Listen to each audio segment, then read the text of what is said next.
Good evening, everyone. It's great to have you here tonight for our Sioux Falls City Council meeting on Monday, August 9th, 2010. If I could have roll call please, for tonight's meeting. Council members Aguilar. Here. Anderson. Here. Brown. Here. Intiman. Here. Erpenbach. Here. Jameson. Here. Litz. Here. Rolfing. Here. It's great to have everyone here tonight. We are very, very pleased to have Pastor Val Putnam from Westminster Presbyterian Church to give our invocation tonight. What we'd like you to do is, if you wouldn't mind standing for the invocation, and then right after that we'll do a pledge of allegiance. Pastor Val? Let us pray. Gracious and loving God, we come before you this night as your children. But as a city council, they come before you to do the work of this community, of this city. Give to each one hearts of compassion, ability to listen and to hear. And we pray for unity, not only with the council members, but with those who present. Merciful God, we pray for families who are struggling still with water in their basements. And we are thankful that a disaster was averted. And yet we're still mindful that those in Pakistan today are struggling with loss of lives and devastation. In your mercy, Lord, hear our prayers. We pray for Councilman Dick Kelly. In his time of recuperation, may your healing hand be upon him.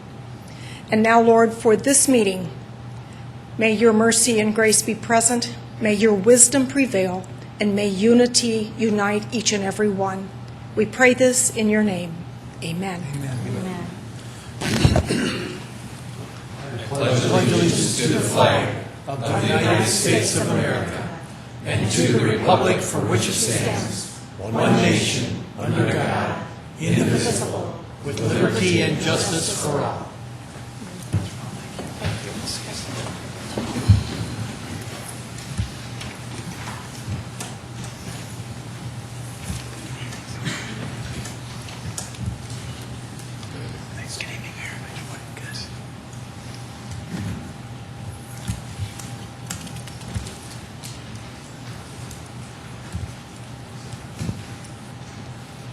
Good evening, everyone.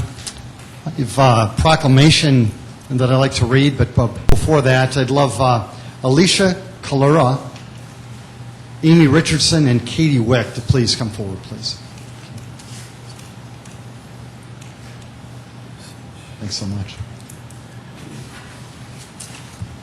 I have a proclamation, and I'll read it with your permission.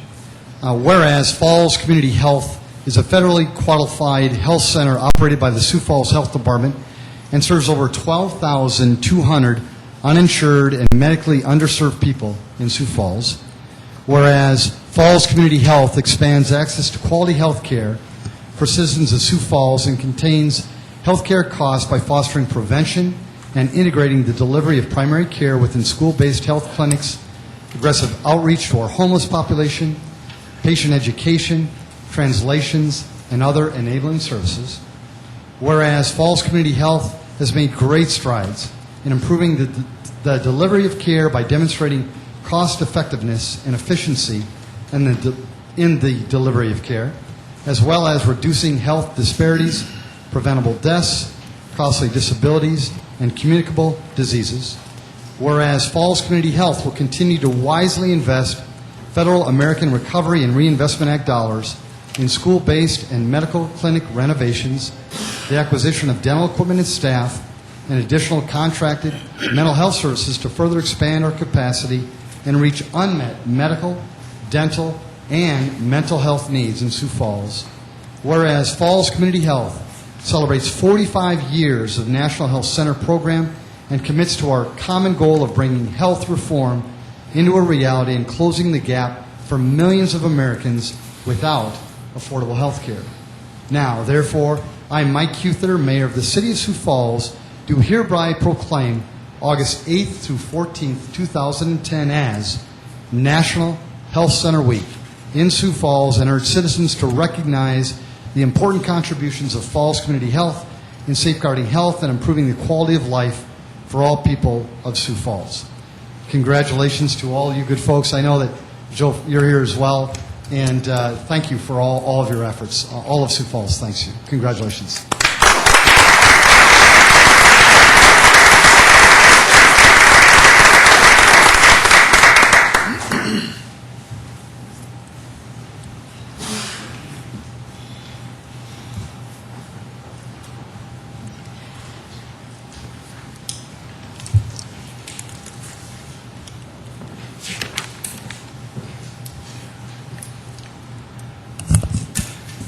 Thank you so much. Could I have an approval or a motion to approve the consent agenda for tonight? So moved, Aguilar. Second, Erpenbach. It's been a motion by Councilor Aguilar, seconded by Councilor Erbenbach to approve the consent agenda. Any questions or comments? Hearing none, if I could have a vote, please.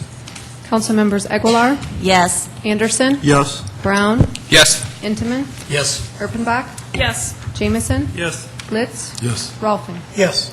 That is passed 8-0. Thank you very much.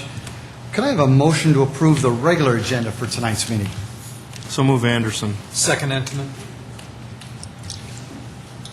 It's been a motion by Councilor Anderson Jr., seconded by Councilor Entenmann to approve tonight's regular agenda. Any discussion on that? Hearing none, if we could have a roll call vote, please. Council members Aguilar, Yes. Anderson, Yes. Brown, Yes. Intiman, Yes. Erpenbach, Yes. Jamison, Yes. Litz, Yes. Rolfing. Yes. Thank you, Councilors. That is passed 8-0. This is an opportunity where we would truly welcome anybody in the audience to come up and speak on any topic. What we would prefer, or what we would ask, is if there is an agenda on tonight's regular agenda, that you wait for that item. But if there is a topic that you'd want to discuss that's not on the agenda, please just come forward and state your name.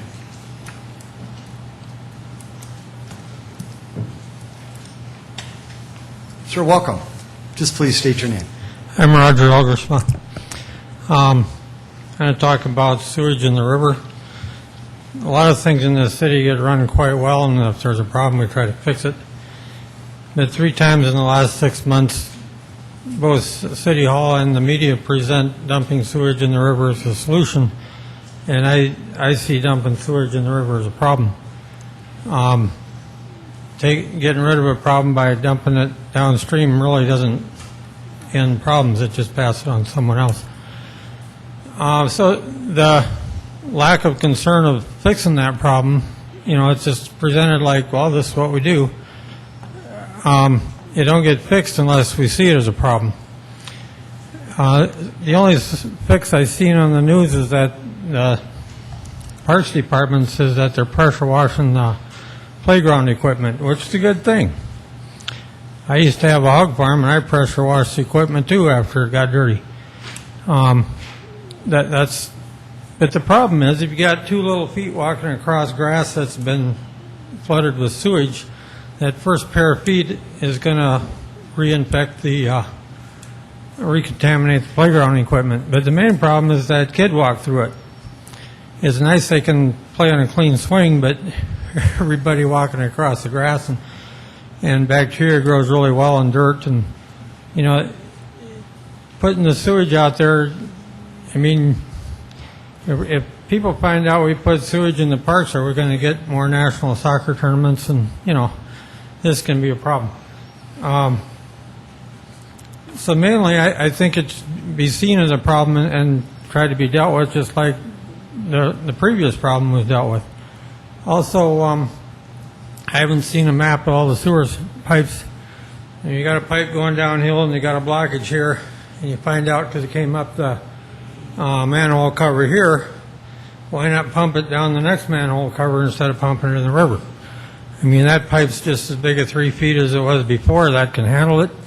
And to pump it down the river instead of pumping it back into the sewer just doesn't.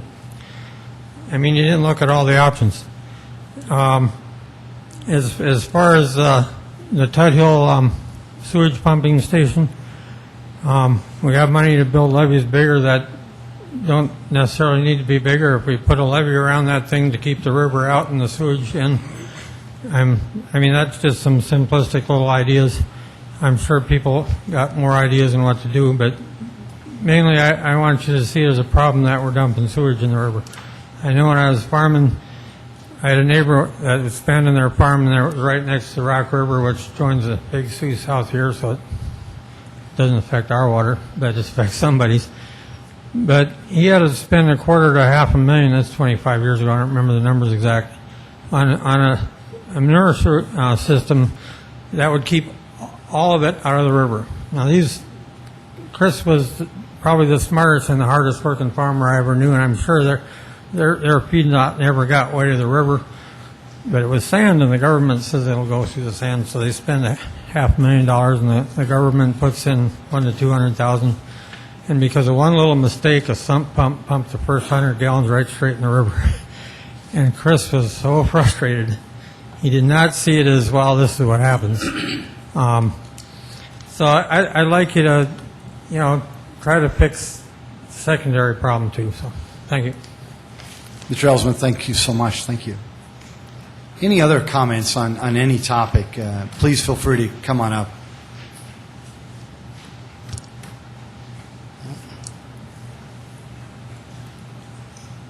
Sir, if you could just state your name, please. Name's Tim Stanga. Thanks, Tim. Vernon, I just wanted to ask you a question. Did you find anything out if they run a cigarette sting in Sioux Falls? As a matter of fact, I did, and the chief is here. He answered for me, and I didn't get a chance to talk to you beforehand. But as memory serves me, the state does stings on tobacco. Correct, Chief? Do we check up on that? When my daughter's going into a, Mr. Stenger, could you just talk into the mic and then Okay. we could all hear? I'm sorry about that. When my daughter's walking into a convenience store and she's buying cigarettes, obviously something isn't being done. And that's why I would like to know, where do we look at when they run a cigarette sting, or how the cigarette sting is going, because it's no different than alcohol being sold to minors.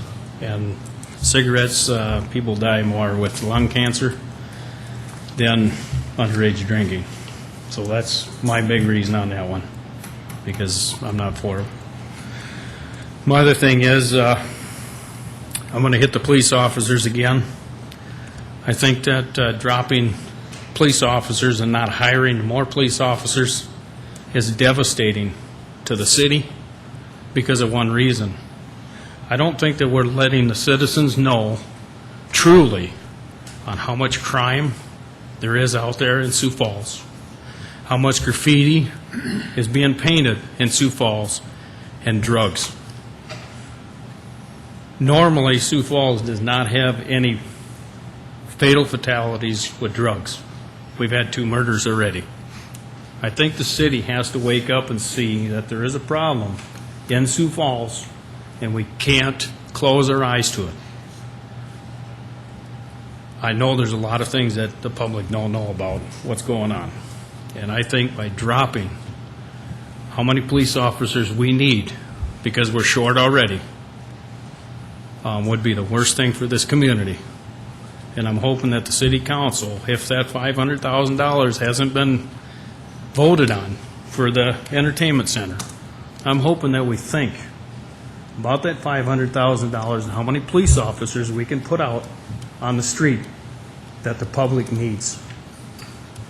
You had that girl come in about the park over in Red Deer, and I talked to you, and you said that they did a few things this week. There could be more being done.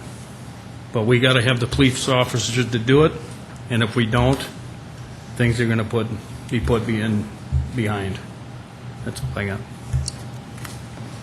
Mr. Mayor, I'd just like to segue off of Mr. Stanga's comments because there was a group of people that met on Friday afternoon. I appreciate you bringing that up, Tim. You're right on target. At the direction of the mayor, a group of us met on Friday afternoon. It included a couple of police officers, a couple of us from the council, representative of the Whittier neighborhood, and 2 representatives of the Parks Department. What you're going to see at the Whittier Park from here on out is an example of what the police department is calling team policing. What will happen there is that there will be a lieutenant assigned to that area, and that person then will oversee the things that are happening in the Whittier Park area. And several suggestions came out of the meeting for an overall plan for that team policing. Included in that were things like having plainclothes officers walk through more often, just to see what's going on. We'll have neighborhood watch volunteers possibly keeping track of people's activities, asking the local beer and wine retailers to post signs about the alcohol not being permitted in that park, and talking with the church there. There's a church right next to that property about problems and solutions that they might have, and dealing with potential language barriers of the demographics in that area. In addition, park staff was going to do a walkthrough to ensure that there are adequate no alcohol signs in that park, and that the trees and shrubbery are properly trimmed so that it's more difficult to hide. And the other thing that we talked about with the neighborhood folks was if there's, events that they want to have happen there, that the council would be glad to be part of that and to promote those kinds of positive activities in that park. And then this afternoon, Councilor Anderson was involved with some community policing of his own in the Whittier Park area. I don't know if you want to tell that story, not in detail possibly, but we saw already, just in the few hours since Friday, that changes are happening at the Whittier Park and that the police force is more active there than we had seen in the past. Councilor Anderson, Jr., any comments? I guess just you did have a piggyback busy on those afternoon. statements. This afternoon, I did get a call from the young lady who spoke to us last week. She was at the park and explained a few issues that were there and also stated that she had already called the police. By the time I got there was 2 officers there. They were already interviewing a few people at the park, and I do believe they did take 1 person away at that time.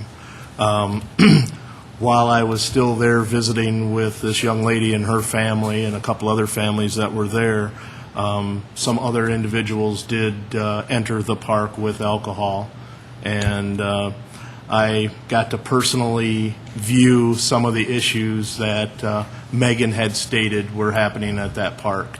At that time, I called the police again, and they responded back in very good timing and good numbers.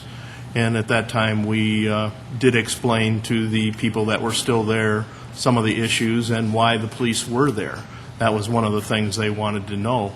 And I think that we're doing a good job at this time, and I'm waiting to see the plan be enacted that the meeting that came out of that meeting. I think we're on the right track.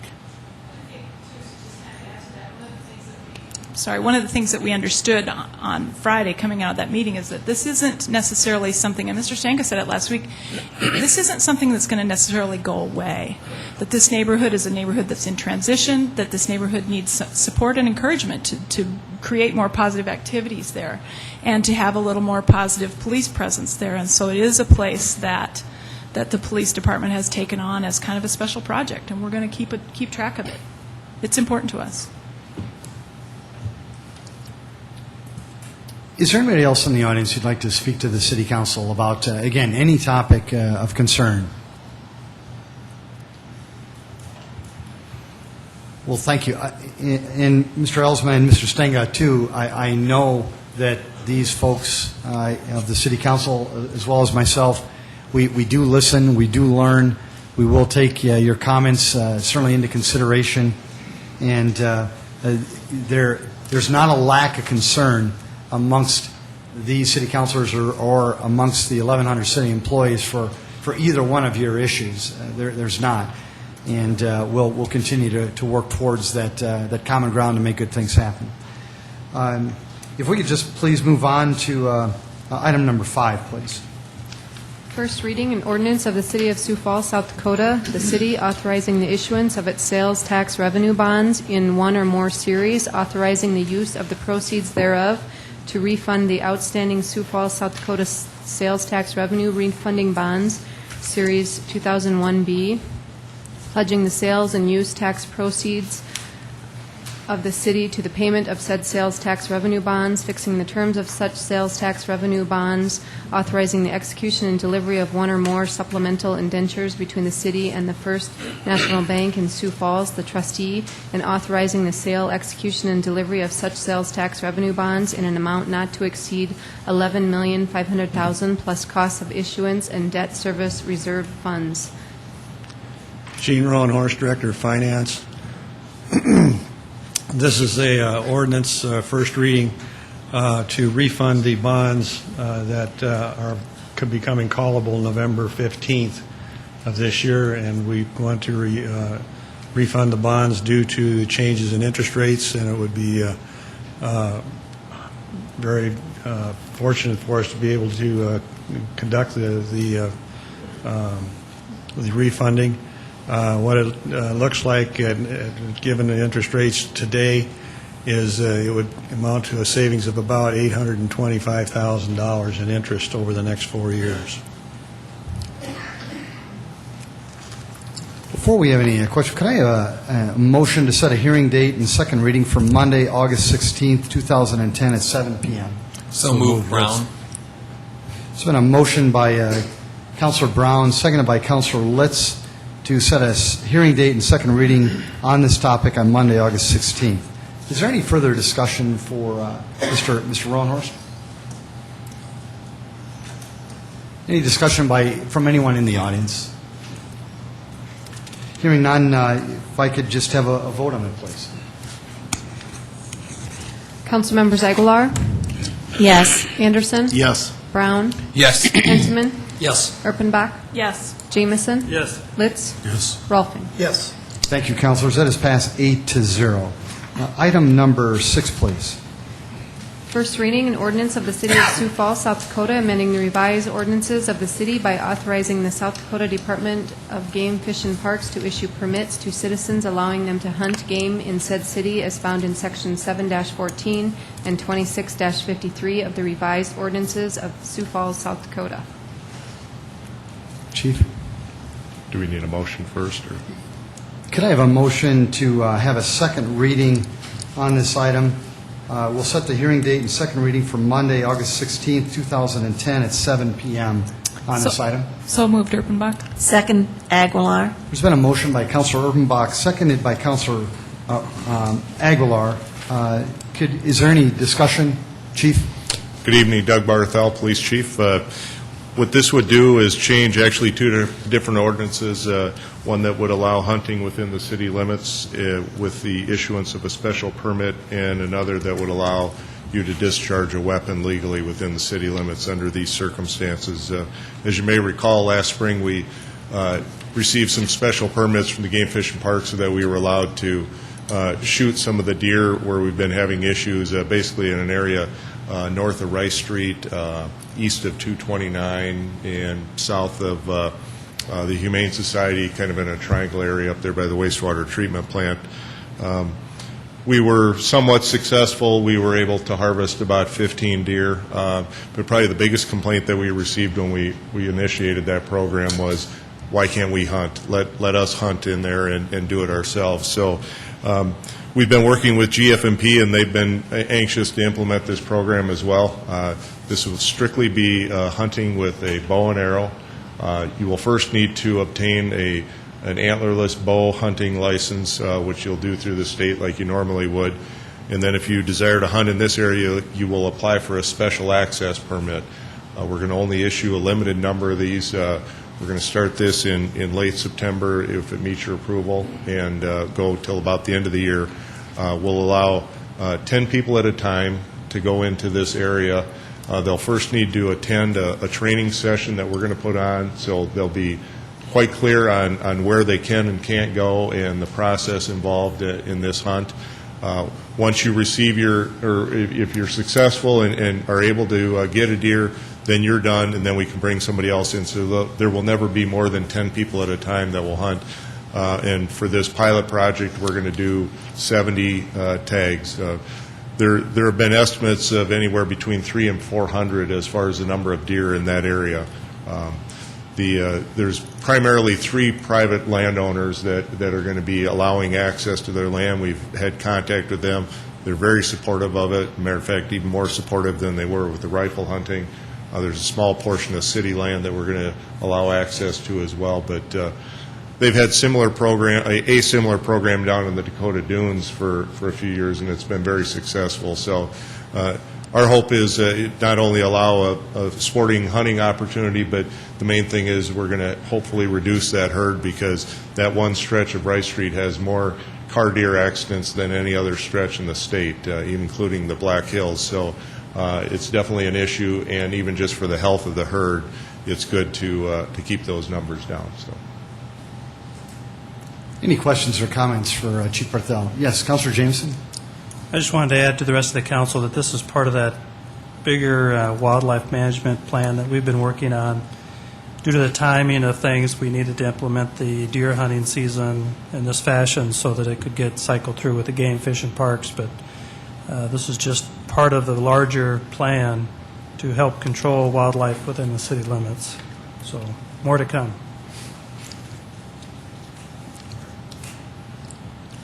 No further discussion or comments. Could I have a vote on this in terms of setting the second reading, please? Councilmember Aguilar? Yes. Anderson? Yes. Brown? Yes. Intiman? Yes. Erpenbach? Yes. Jamison? Yes. Litz? Yes. Rolfing? Yes. Thank you, Councilors. That is passed 8-0. Item number 7, please. A resolution approving the special assessment role for tree trimming in various areas in the city of Sioux Falls, South Dakota. Could I have a motion and a second to please adopt number 7? So moved, Intiman. Second, Jamison. It's been a motion by Councilor Endemann, seconded by Councilor Jamison on item number 7. Is there any discussion on this item?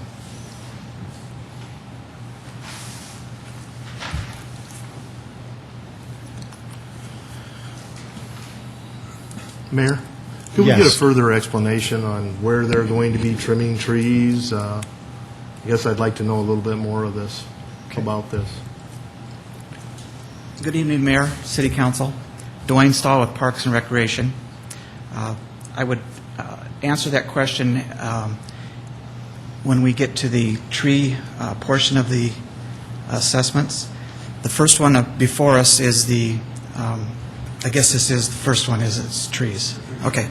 There are three types of cases that may come before you tonight in our program, our urban forestry program, that are all based on Chapter 42, which declares certain trees being a nuisance. The first one is a general nuisance complaint where low-hanging branches are turned in. We investigate those, and we send out a letter if it's a valid complaint, giving the abutting property owner, these are trees, say, over between the curb and the sidewalk, overhanging the curb, streets and sidewalks, asking them to trim these trees up to city code, which the Chapter 42 identifies as 12 feet clearance over most residential streets, 10 feet over sidewalks, and additional to 16 feet over arterial and collector streets. Upon a due date that is set, we go back, and if the branches are not trimmed up to specification, we then put a notice in the door as a safety net for the citizens, advising them that they've been asked to trim their trees. Additional time is given for that. We come back after that time. If the branches are still not trimmed, at that point, we take photo documentation of the need. We do the trimming with our city crews, and the abutting property owner is assessed for that service. An invoice is sent out to them. If it's paid, then the process stops. If it's not paid, then it comes to you before you tonight on a special assessment. The second type of a case that may come that Councilman Kenny Anderson talked about is Project Trim. And that is a proactive cyclic tree trimming program that we are now in our 6th year. It's a 5-year cycle where the city is divided up into 5 sections. We are currently working in pretty much the south central section of the city. We do a street-by-street survey of these in this area, and we identify trees that need to be trimmed. Once that process is completed, we go back and we generate letters and send it out to the community that need to trim their trees. Here again, there's a time frame that's given to them. We hold a public meeting to explain our program with each area that we go into. I'll also add that we also put in our water bill system a notice explaining the program of low-hanging branches. This goes in your water bill. And when we send the letter out, we also send out some information brochures that identify street tree maintenance program, the responsibility of the public, and Project Trim, which explains the program of the area that they're in that we're surveying. Again, we go back to re-inspect these properties. If we get there, we find that the trees are still not trimmed, we leave a note in their door, again, like we do with the general complaints, a safety net for the public in case they didn't get the letter, asking them to do additional trimming. At this stage, we can be a little more specific on what needs to be trimmed. We have 2 boxes here, one for over the street and one for over the sidewalk. So when they call in and ask what they need to do, I ask which box is checked, and then I explain what they need to do. When we go back, if they're still not trimmed, then we take photo documentation again. We do the trimming with city crews, and they're sent a bill for that service. If the bill's paid, it's the end of the process. If not, it goes on special assessment roll, which may come before you again tonight. The third case is our annual dead and diseased tree survey for the entire city, where we're proactive in the health of the urban forest and for public safety. We identify dead trees on private property, and Dutch elm disease is another big item that we look for when we do our survey. We mark these trees. We send out a letter explaining what needs to be done with a time frame, and we go back. If the tree's gone, the process is over. If it's not, we send another letter with a notice to remove by the director.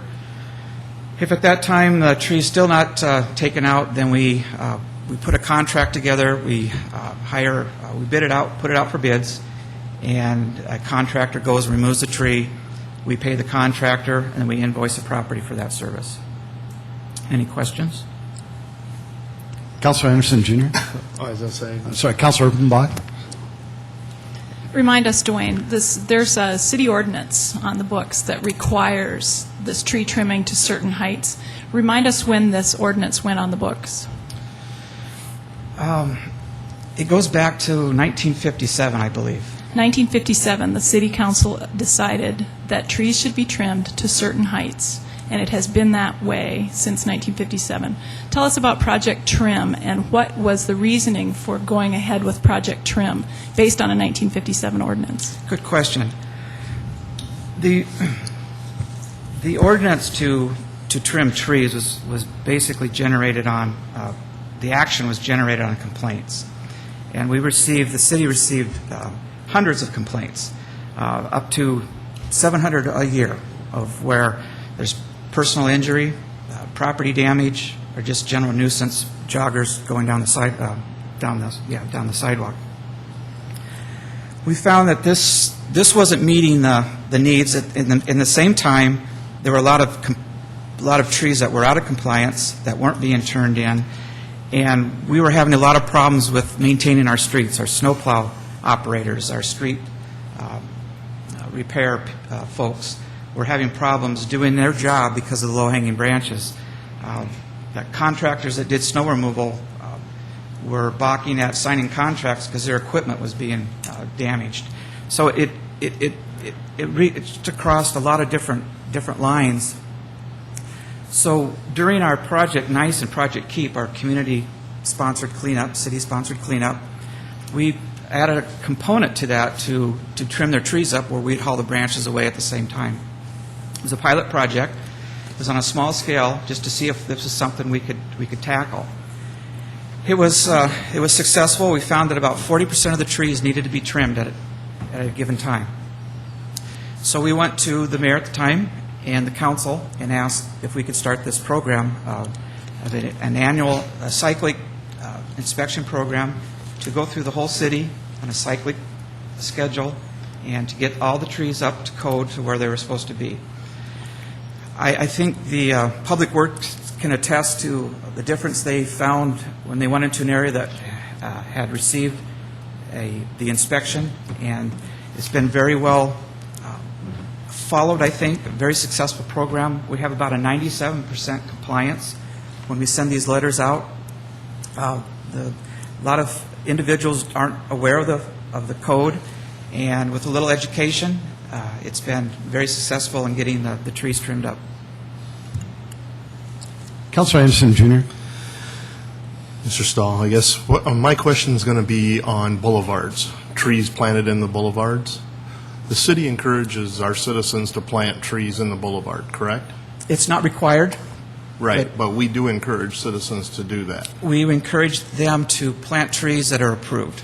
Okay. Now, in the brochures that you showed us earlier, is there anywhere in there that explains to the citizens their liability and responsibilities if they do plant trees in the boulevard? Because the boulevard is owned by the city, correct? It's city, basically city property from the outside of the sidewalk to the street. Really, it's an amenity to the street. It's really no different than the sidewalk. It's a public place. It's a public sidewalk. They're responsible for maintaining that. They're responsible for maintaining the grass between the curb and the sidewalk. They have an option of planting a tree out there with the responsibility to maintain that also. Is that in any of That our is in this brochures? brochure, yes. Okay. Now, those are issued out in the water bills and that, so that people do know what their This is on our website. The water bill mainly just goes over the clearance heights that are required.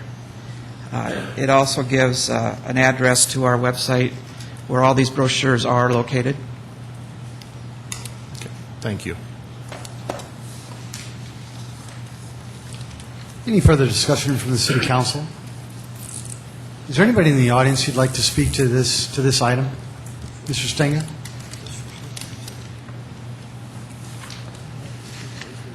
Kenny, I'm glad you spoke up because I was going to hit you on that. We sat and talked about that the other night, about trees. The city lets people plant trees in the boulevard. Why isn't it that they don't have to plant so many feet away from the water line? Why is it that they don't have to plant a tree so far away from the sewer line? I live in a neighborhood, again, where we have bad sewer lines. We have trees that are sitting on top of sewer lines, and we have roots. And the people are fed up with it. I didn't want the tree in front of my house, but I sort of bought into it. But yet I have to get the city's permission to cut the tree down. I don't want it. You don't have to? Good, it's down.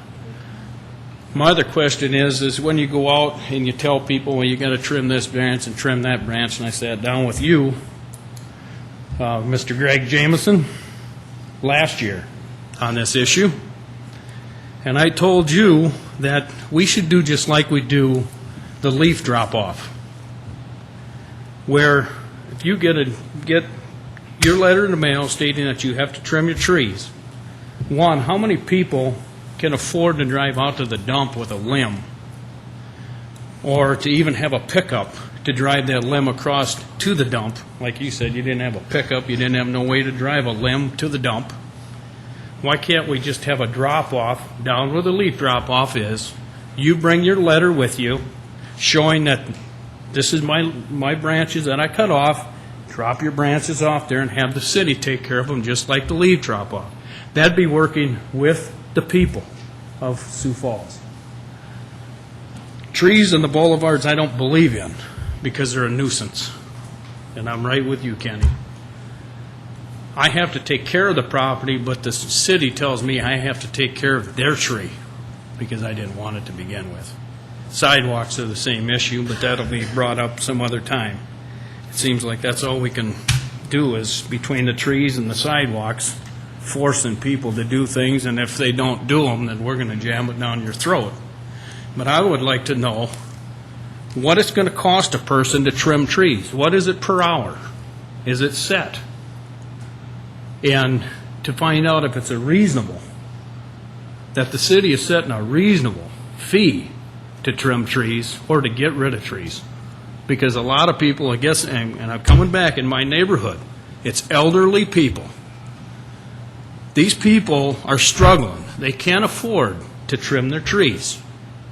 Can't the city do something to help the elderly people and to be able, I don't care if they bring them out of the jail.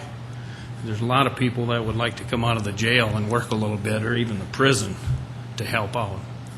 It's time that we start helping our citizens and being able to get something done. Don, would you be able to answer the question about how we determine how much it costs to trim a tree? And then while you're coming up, Mr. Stenga, you asked a question on whether you can take out a tree in property that you own, even though it's in the boulevard. The answer is yes, you can take out that tree. It's with no permits. Today you have to haul it to the landfill, but you can remove it. But the question was how much does it cost to actually? How much is the city going to charge to trim someone's tree? When we send these letters out, we put that in the body of the letter of what it would cost if the city crews do it. The options are they could do it themselves, they could hire a licensed arborist, or if they choose the city to do it, we have a rate of $150 an hour, minimum 1 hour.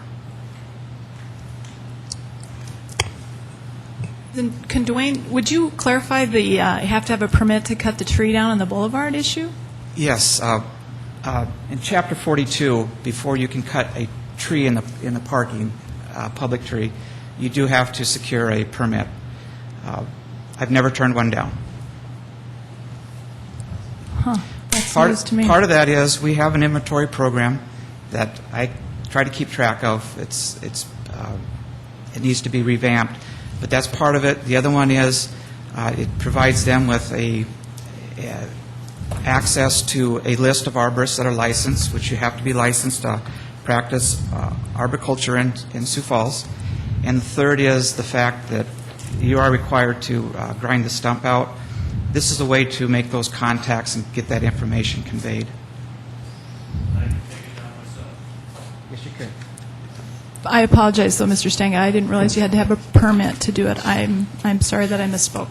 So, Dwayne, in the spirit of educating all the people of Sioux Falls, Mr. Stenga had a question, and the question was, can you take out a tree in a boulevard in front of your house, in your property? The answer is yes, you can take it out, but you have to have a permit before you can take it out. Correct, whether you do the work yourself or hire somebody. But you're still going to have to conform to the tree taking down ordinance or whatever it is so that you clear out the stump and do all that. Is that correct? Correct. Okay. Mr. Stenga, thank you for educating the people of Sioux Falls. Thank you. And Dwayne, is, of course, you as well. Thank you. Thank you. Any other comments on this item from anybody in the audience on item number 7? Hearing none, there has been a motion that has been made and seconded. Could we have a roll call vote on this, please? Council members Aguilar, Yes. Anderson, Yes. Brown, Yes. Intiman, Yes. Erpenbach, Yes. Jamison, Yes. Litz, Yes. Rolfing. Yes. Thank you, City Council. Let us pass 8-0. Item number 8, please. A resolution approving the special assessment role for the mowing of weeds and grasses in various areas in the city of Sioux Falls, South Dakota. Can I have a motion and a second on item number 8, please? So move, Anderson. Second, Entman. It's been a motion by Councilor Anderson, Jr., seconded by Councilor Intiman on item number 8. Any discussion on item number 8? Thanks, Dwayne. Apologize, I got ahead of myself last time. The nuisance vegetation ordinance that's before you now begins in the spring. By ordinance, we're required to run 2 consecutive weeks in the Argus Leader a public notice informing the public of their responsibility to maintain their property as per city ordinance, which basically is vegetation needs to be maintained at or below 8 inches, and that state and county declared noxious weeds must be controlled. That process we do every year, and when we receive a complaint thereafter, we send an inspector out to validate the complaint. If it is in violation, we send out a letter to that property owner. I will add that we only send 1 letter out a year to that property owner. This letter advises that property owner the the vegetation that is out of compliance on their property, gives them a time frame to correct that situation. We return after that date to investigate to see if the vegetation has been taken care of. If it hasn't, we bring it back to the office where we advise the code enforcement officer of the property. He then goes out to the property and may issue a citation. When he issues a citation, he notifies us, me basically, and I call a contractor. We have a contractor on retainer. We send them out to the property to cut, remove, or spray the vegetation. We pay the contractor at the contractor rate. We invoice the property benefited for that cost. If that invoice is paid, process stops. If it's not paid, then it goes to a special assessment hearing before you tonight. Any questions? Dwayne, just before we get started, I'm sure Mr. Stinger will ask, and it's a good question. How much does it cost to have that done? You said $150 for the trees. How much for the grass? We or the go out for vegetation? competitive bid on this each year with a year extension option in the contract. For developed property, it's $34 an hour, and that's for all labor and equipment. And undeveloped properties, we've broken it out into two classes because the residential property is maintained differently than, say, a 40-acre lot that's not being maintained. So we break it out. Our undeveloped property is the rate is $37.75 an hour. Councilor Urbach? Just clarify for us, Dwayne, this is not just the boulevard, though. This is plants of any kind, too tall, in any part of a piece of property in the city limits. Is that right? This applies to all property within the city limits of Sioux Falls. Now, the ordinance does exempt agriculture, gardens, natural areas, native areas, things of that nature. We do have exemptions for on request if a person wants to do a xeriscaping, for instance. We look at that, we apply it to the ordinance. If it meets the mustard and they follow certain guidelines, then they can have that status. Good, thank you. Councilor Jameson? Dwayne, can you just help me understand the reason that you have private contractors do the lawn mowing and snow removal, but when you come to the trimming the trees, you guys do it yourself? Is it just because you're trying to handle the trees with special care? The lawn mowing, we used to do the lawn mowing. The forestry staff used to do that, but it took a lot of our manpower away from other duties in the park system. So that's why we went to a contractor process. Our crews, we want to do the survey to apply the city ordinance to the streets. So if we're doing the survey, we want to be the crews that are also doing the trimming. Just a general question, what do you do when you're not trimming trees, like in the winter? We do, well, we join efforts with snow removal. Okay. We have a lot of snow removal duties in the wintertime. We trim trees, remove trees year-round.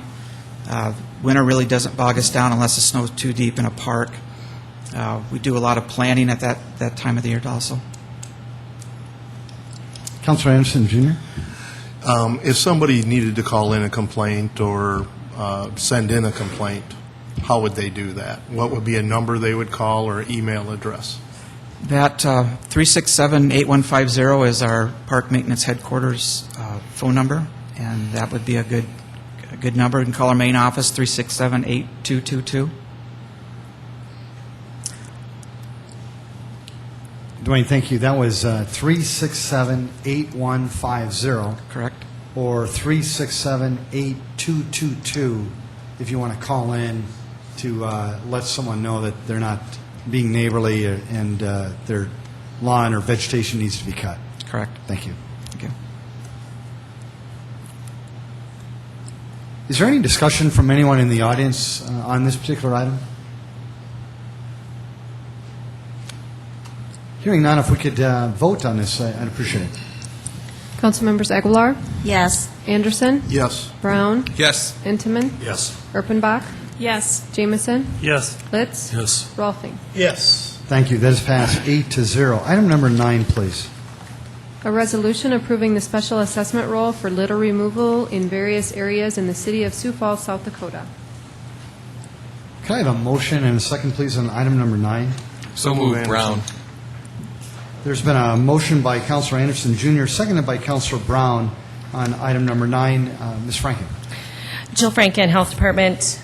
It was thought that it might be helpful if I explain a little bit of the initial process when we are looking at the litter aspect of what we're doing here with this resolution. The Health Department is responsible to look at complaints that are in the neighborhoods regarding garbage that might be in a yard, might be sitting out, overflowing a trash can, whatever the case may be. And so our inspectors are asked to go out when they get a complaint that's received in our office. They go out and do that evaluation, do that inspection. And once they have determined that there is a public health issue or something which is falling under our ordinance, which oftentimes is bags of garbage, like I said, it might be things like mattresses, it might be other kinds of litter that's in there. We see TVs, all kinds of different things, and we have plenty of things that we can display as far as what we find when we go there. Anyway, usually we find that to be, it could be anywhere from 24 hours to 72 hours that we ask for that to be rectified. Depends on the level of imminent health threat that we find. And so we we do a door hanger for the property, and then we send a letter to the property owner letting them know of this. And if it is not taken care of in those 3 days, we work with Public Works landfill to have it picked up. And with that, I think I'll turn it over to Dave McElroy from Public Works to explain further. Good evening, Councilor and Mayors. Dave McElroy, Landfill Superintendent.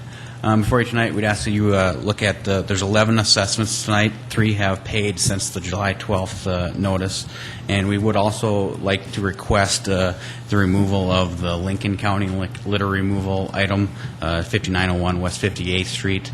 There was an issue there where the property was in transition, and so that was actually billed to the new property owner, and we do not feel that's right. We're looking at ways to address that in the future so this doesn't happen. It happened last year as well, where if a property is in transition and the timing is right, the cleanup may go to the wrong owner. So we would ask that you guys make an amendment to remove that 5901 West 58th Street from this assessment. But basically, as Jill indicated, the Health Department will go out there. There may be a health code violation, public safety issue. They'll contact us. Landfill supervisor will arrange the staff and the equipment for the cleanup. Basically, we go out, we look at the site, see what it's going to take to clean it up. Then we perform that cleanup, and the property owner is invoiced for the cost of that service. We do have standard rates that Public Works has established. We looked at FEMA rates, local contractor rates, and actual city cost to determine a fair price to charge for that. And basically, you know, our Public Works staff, landfill staff, are trained to complete a job at the landfill. So this is taking them away from those duties, lost time for that when they do go out and do these cleanups. And we do not bill extra for that. We just bill the standard rates.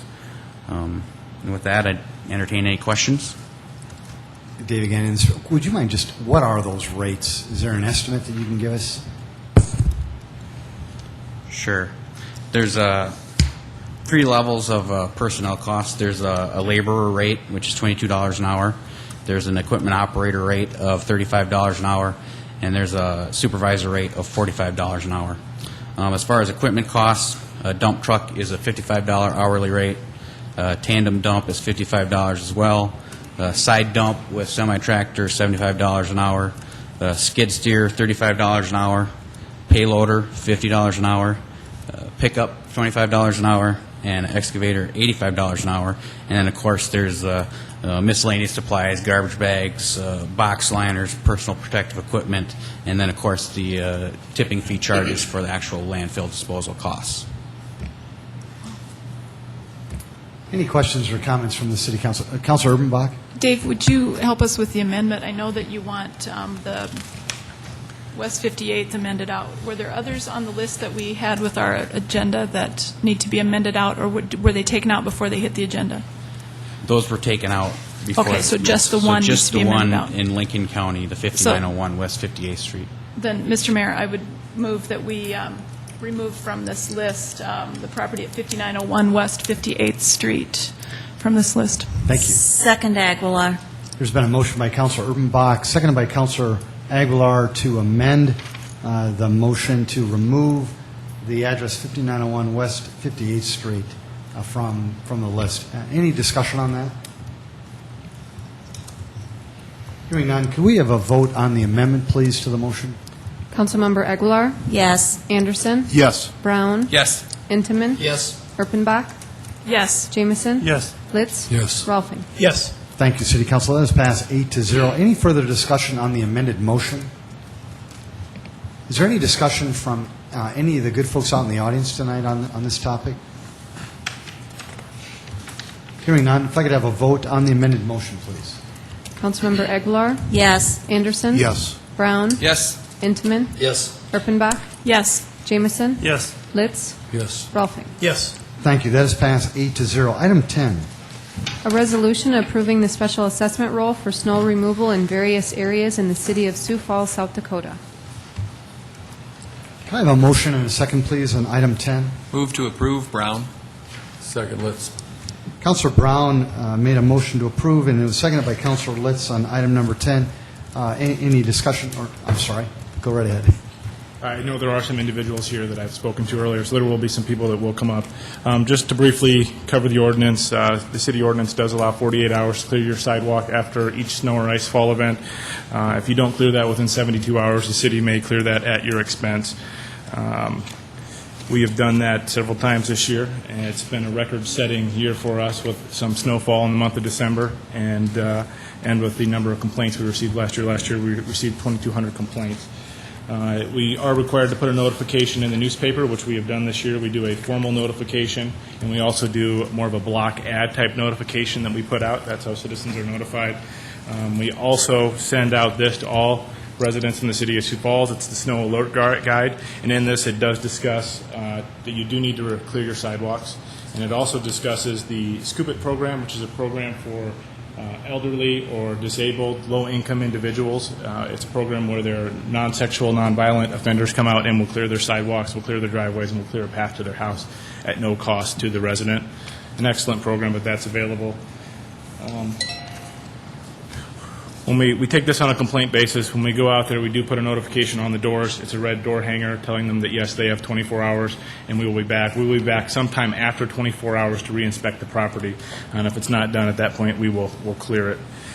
We also, on Channel 16, we run a video, which I'm sure you guys don't want to watch tonight, but there's a video, and there are crawlers that run across there to notify citizens of their duties, and it talks about why we need to clear them. For this year, you're going to see bill ranges in the range of $32 up to $1,200. They all vary depending on the severity of ice and snow. Ice seems to be the key trigger for increasing prices. And we did have a record-setting year. Like I said, we had 2,200 complaints come in for this snow season, which was over 1,000 more than we received last year. Part of that is we had some very cold months, and we also had record-setting snowfalls in December. It was the second highest snowfall on record. So.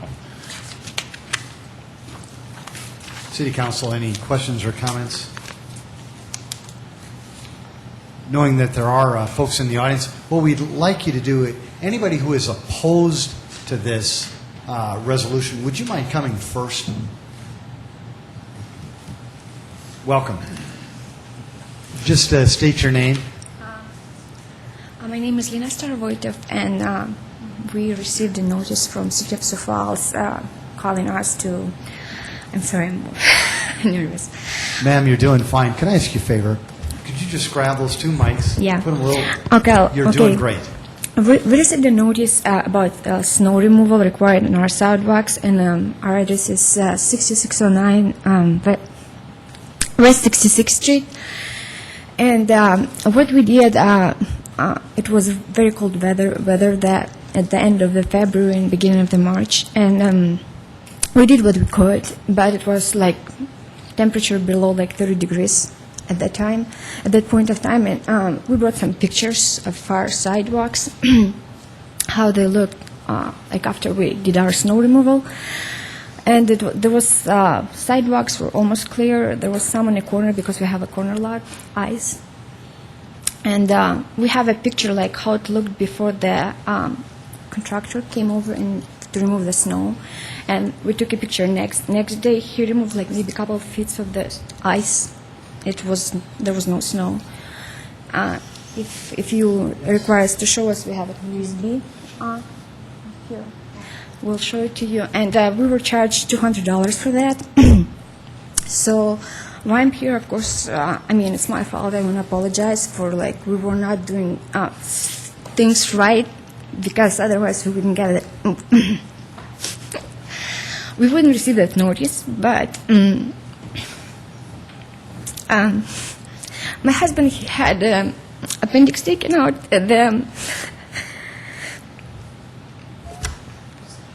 Take your time. You're doing fine. He had a surgery right before the New Year, so kind of got...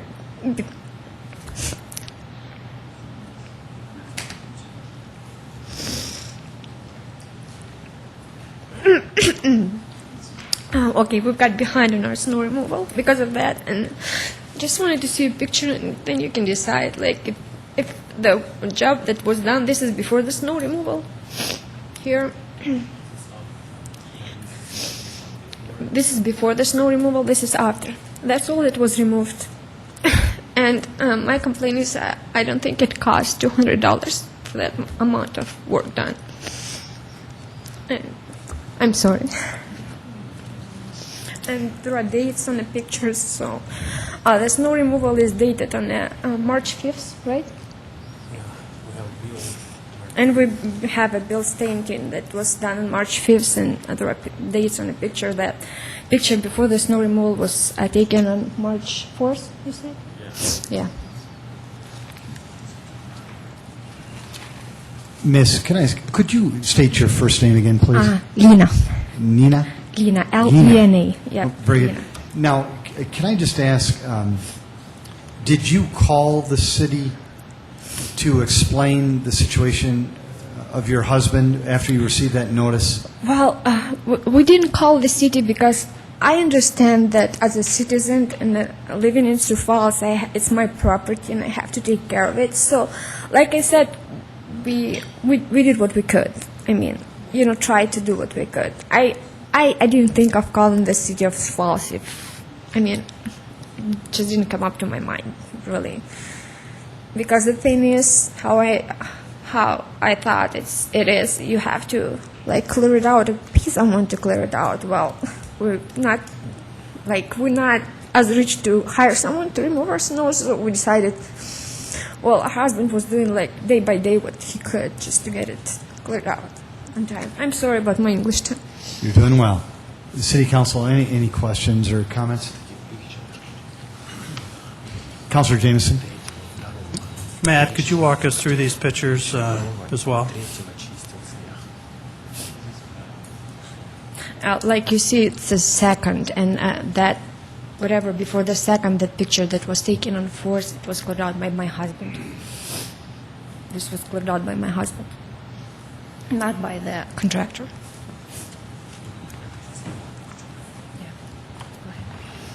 These are the pictures that you see that I have for before and after. You can see there's a before. I would say one of the bigger issues there is snow that is in the street. That picture you see, the big pile, that is stuff that was left when plowing the streets. But this is where the issue comes. It's ice on the sidewalks. Yes, it was late in the year. It was February. But as we clear it, it's supposed to be down to the concrete. A half inch or quarter inch of ice is more dangerous than 5 inches of snow. have been instructed to clear that, and that's what we would do in that situation. This is one of the ones that I'll tell you, you get up there, it's going to be one of the ones where you go, yeah, it's more questionable. It's March, it was basically the end of February when we cleared this. And then we had, by mid-March, probably by the first week of March, this all would have melted. But the bill was, and what they charge is the bill is $30 a labor hour. If they use a skid loader, it runs approximately $70 an hour for a skid loader or any equipment. Equipment does not include snow blowers. Snow blowers are included in the man hours. And the breakdown on that one was $65 in labor. It was 2 labor hours. I'm sorry, $32.50 a labor hour, and then half hour on the skid loader at $68.50. The biggest cost in it was applying the ice melt for $96.25. It's a high-quality ice melt. It runs about $20 a bag, 55 cents a pound. We rewrote our specs last year because there were some concerns about the salt killing the grass, so we rewrote it to include an ice melt that was pet safe, yard safe, that was oil and stain resistant for homes, and it's cost more now for the ice melt portion of it. The labor actually on the bid this year was lower. Just like I wanted to mention that these pictures, as you see, they're dated for March 2nd, and it was cleared out by my husband. The pictures you see before the snow removal, they were taken on March 4th, and our snow removal bill is dated that snow removal was done on March 5th. So I just wanted to mention that this here was cleared out by my husband to the point where you saw the picture earlier, like how the corner looked, and the contractor came over on March 5th and cleaned up. This is what my husband did. You see that picture before from my opponent's CD, and this is what contractor did. This is my husband cleared out. Okay, sorry. Yeah, this is after snow removal by contractor. Gina, would your husband like to speak as well? His English aren't as good as mine. I mean, if you want to ask him questions, you can go ahead and ask, and he'll try. But Councilors, any questions or any comments? Councilor Anderson, Jr. Matt, I guess, do we have a picture of a finished product after we had? I guess I'm real confused about that corner and how come that wasn't cleaned out to the streets. It was cleaned to the street when we cleared it, but we would not clear in the streets because we would not bill the residents for that. We use a private contractor. It's not done by city employees. So we clear up to the edge. The ordinance is the sidewalks, and that's what we clear is the sidewalks. There was a path on both sides of that pile, but that pile did remain in the center of that intersection. I guess, can we go to a photo showing that corner? This would have been, let me see if you can flip through them quick. No, we don't go all the way up to the curb? We do go up to the curb. That would be an after there. You can see that's on 3.5. It's all the way up to the curb. All the ones on 3, that would have been a before on 3.2. That would have been a before on 3.2. That would have been an after on 3.5. the temperature, I even brought with me temperature record. It was below the 30 up to the 3.3 or 3.4, and then 3.4 it hit like 32 and above, and on 4th and 5th, March of 4th and 5th, it went even up. So as you can see, there is water on the sidewalk. So, I mean, you don't have to work hard, as my husband did, breaking that ice, but, I mean, how you call it in English, I don't know. On the 5th, to clean up that ice, you just had to shovel a little bit because there was water underneath the ice. Councilor Jameson, with your permission, can I just ask Matt a question about... Yes, sir. Go ahead. Matt, if Gina and her husband would have contacted the city to ask for some leniency or could explain the situation, is there a process that we could have worked with them on, like a mediation process or something like that? Could you explain that to to me and the city council, please? Sure. When we are contacted, we do work with the citizens. I can't tell you anyone we haven't worked with. If we're contacted, typically we'll give them an extension. This time of year, it was quite a bit warmer, probably wouldn't have required the extension. But in the colder months, yeah, it's very routine. We'll say, hey, we'll push it back. We're not going to be out there for another day or two. Just keep working on it. We want to see progress on it, and as long as we see that you're working on it, we'll work with you on it. And then one last question, with your permission, Councilor Jameson, and that is, if we would have we billed Geen and her husband $200, is there an appeal process that they could have gone through to try to get that diminished or eliminated? No, currently this is the appeals process.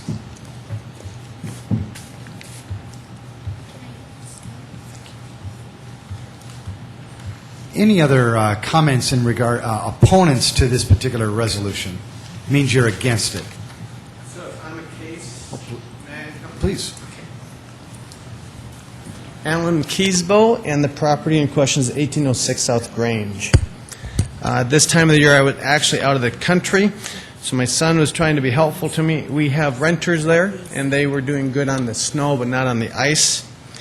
The strip of sidewalk in question is 45 feet long, and they applied 425 pounds of ice melt at a cost of 55 cents a pound. So $233 for ice melt for 45 feet seems a little excessive. Then in addition, 5 hours, 5 man hours. So the bill for 45 feet is $420.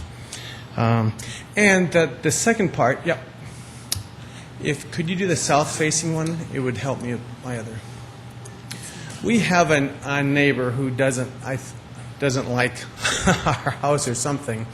Because I drove around when I got back the week after, and there were no sidewalks that were clear.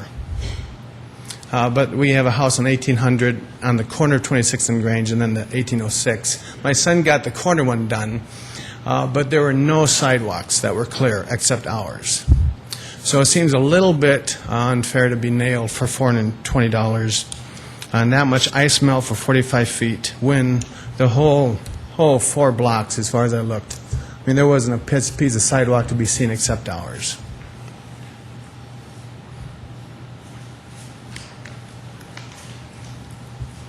Sir, thank you. Yeah, okay, thank you.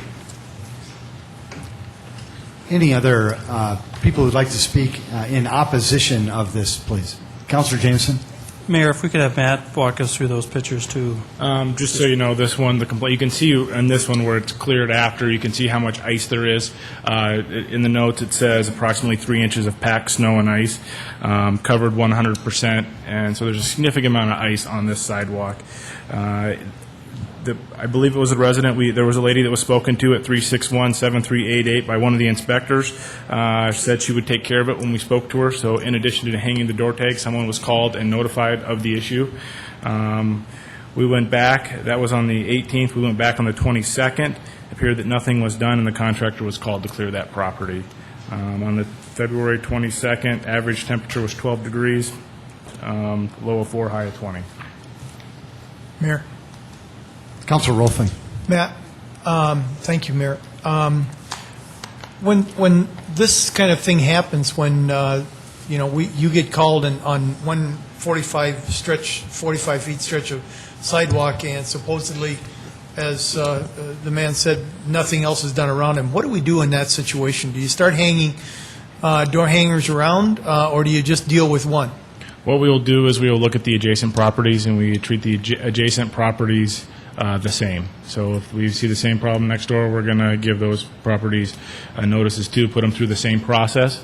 So they may have gotten a notice and may not have cleared it till 2 days later because they would have had a little extra time built into the process, but we don't go through the entire neighborhood looking for issues. Just look at the adjacent properties. Adjacent. If we see something, we'll look curb to curb, corner to corner, and if we see something that really stands out, we're going to go get it. Okay. But otherwise it's adjacent properties. So the whole street should have been cleared by a day later then? Should have been cleared in a comparable fashion, yes. Okay. And sir, can I ask you to just come up to the microphone? I apologize. We're on TV, so the people of Sioux Falls want to hear you as well. The woman that he talked to is actually my sister-in-law. and so she and my son went and cleared the 1800, that's the north facing, so that's cleared because they thought they were doing what was asked of them. But when you look south, even after, you'll see at the property line, it is just snow and ice the whole rest of the street.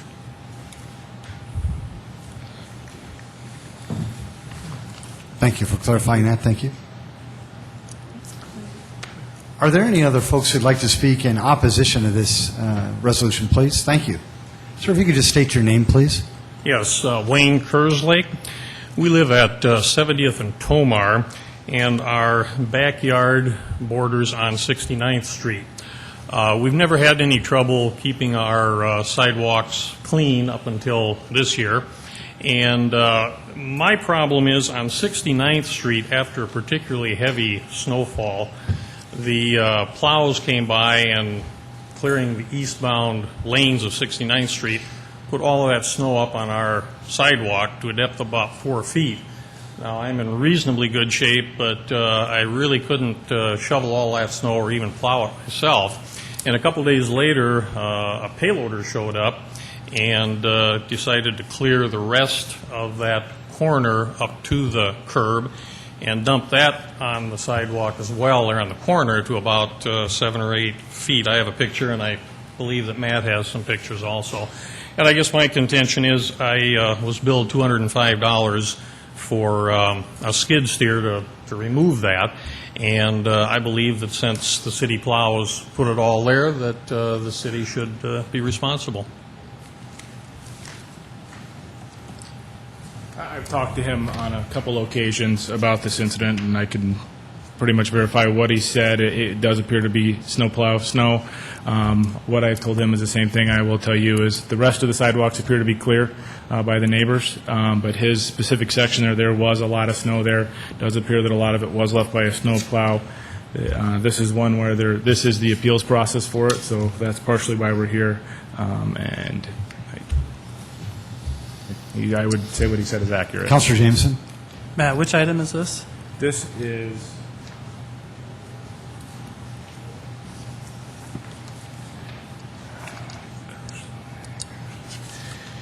the Lincoln County number 3. Okay, thank you.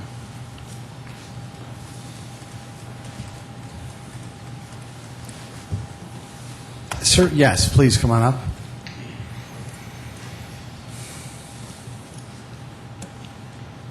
Hello, my name is Scott Bass. I'm owner of 901 East Dove Trail, and I was actually deployed with the military at the time of this, so I got charged with an $834 bill, and I had a couple people looking over the property, and my neighbor just said that he had trouble keeping up with it, but I do have email trains starting from January through February to show that there was somebody trying to keep up with the property, and I wasn't neglecting it just because I was not in Sioux Falls at the time. So the one question I had was, the city charged me $834, and once again, it's a couple. After I got this bill, I, of course, called a couple people, and they said it would have cost between $200 to $300 for them to remove it, 2 separate contractors. And when they heard that 800 pounds of ice melt was used on my property, they were just flabbergasted that that amount could be used on one property for a one-time shoveling. The other question I had, the gentleman before said the city charged $35 an hour for skid loader, when these skid loaders that we're being charged for, I got charged for an hour and 3/4 for $68.50 per hour. So I don't know if that's just the private contractors that you guys are hiring out. If somebody could explain that too, that'd be great. That's a low bid contract for labor hour and contract hour, $68.50 per hour for the skid loader, which is probably fairly reasonable considering they bill in a half-hour increments on there. I think that's pretty reasonable for a skid loader. $35 an hour for a skid loader is actually pretty cheap, and I don't know how they came up with that for the other department. What about the ice melt? I mean, 800 pounds of ice melt. Roughly 16 bags, 50-pound bags, and what will typically happen is they will apply a coat on there, and this one was cleared in February, mid-February, we had some extreme temperatures. It's almost ineffective at those low temperatures, and what will happen is you will apply it down to 2 to 3 inches of ice. It will take up a quarter to a half inch of ice, and you'll apply 2 more bags, and it's a tedious process, and I wish there was a better option. Same process we went through last year, expensive, too much ice melt,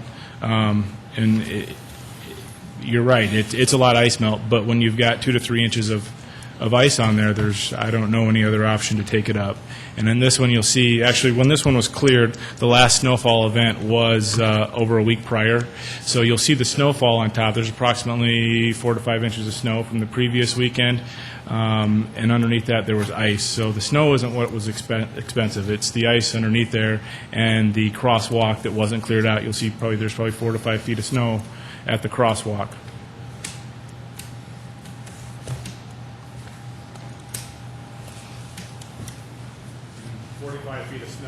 It's probably a 4 to 5 foot chunk of solid ice. If we know it's ineffective, why do we use it? Excuse me, I can't hear you. I'm sorry. He just said it's ineffective. Why are they still putting it on if it's going to be ineffective to put the salt down? It's the most effective method that we have, and it does work, but it's costly and it's time consuming, and it involves hand chipping. Once they put that down, skid loader is no longer used. They're taking out hand scrapers and hand chippers, and they're literally chipping it away. We've got someone that we're paying $30 an hour, and they're literally chipping for hours out there. Matt, did you want to do this? This is probably the least enjoyable part of my job, but it's a necessary evil, I suppose, and it's a costly process. And Matt, why is it that you had to remove that snow? We received complaints. That snow and that ice. Why did you do it? It's a neighbor that complains. Maybe that's a good thing to bring up. I mean, we've got neighbor kids that are trying to get to school buses and get across the street to their friend's house, and we've got mailmen that deliver mail in a lot of the neighborhoods. We have people that have to have these sidewalks open for mobility needs. We have people in wheelchairs. We have people that are in walkers. We have people that ride the buses.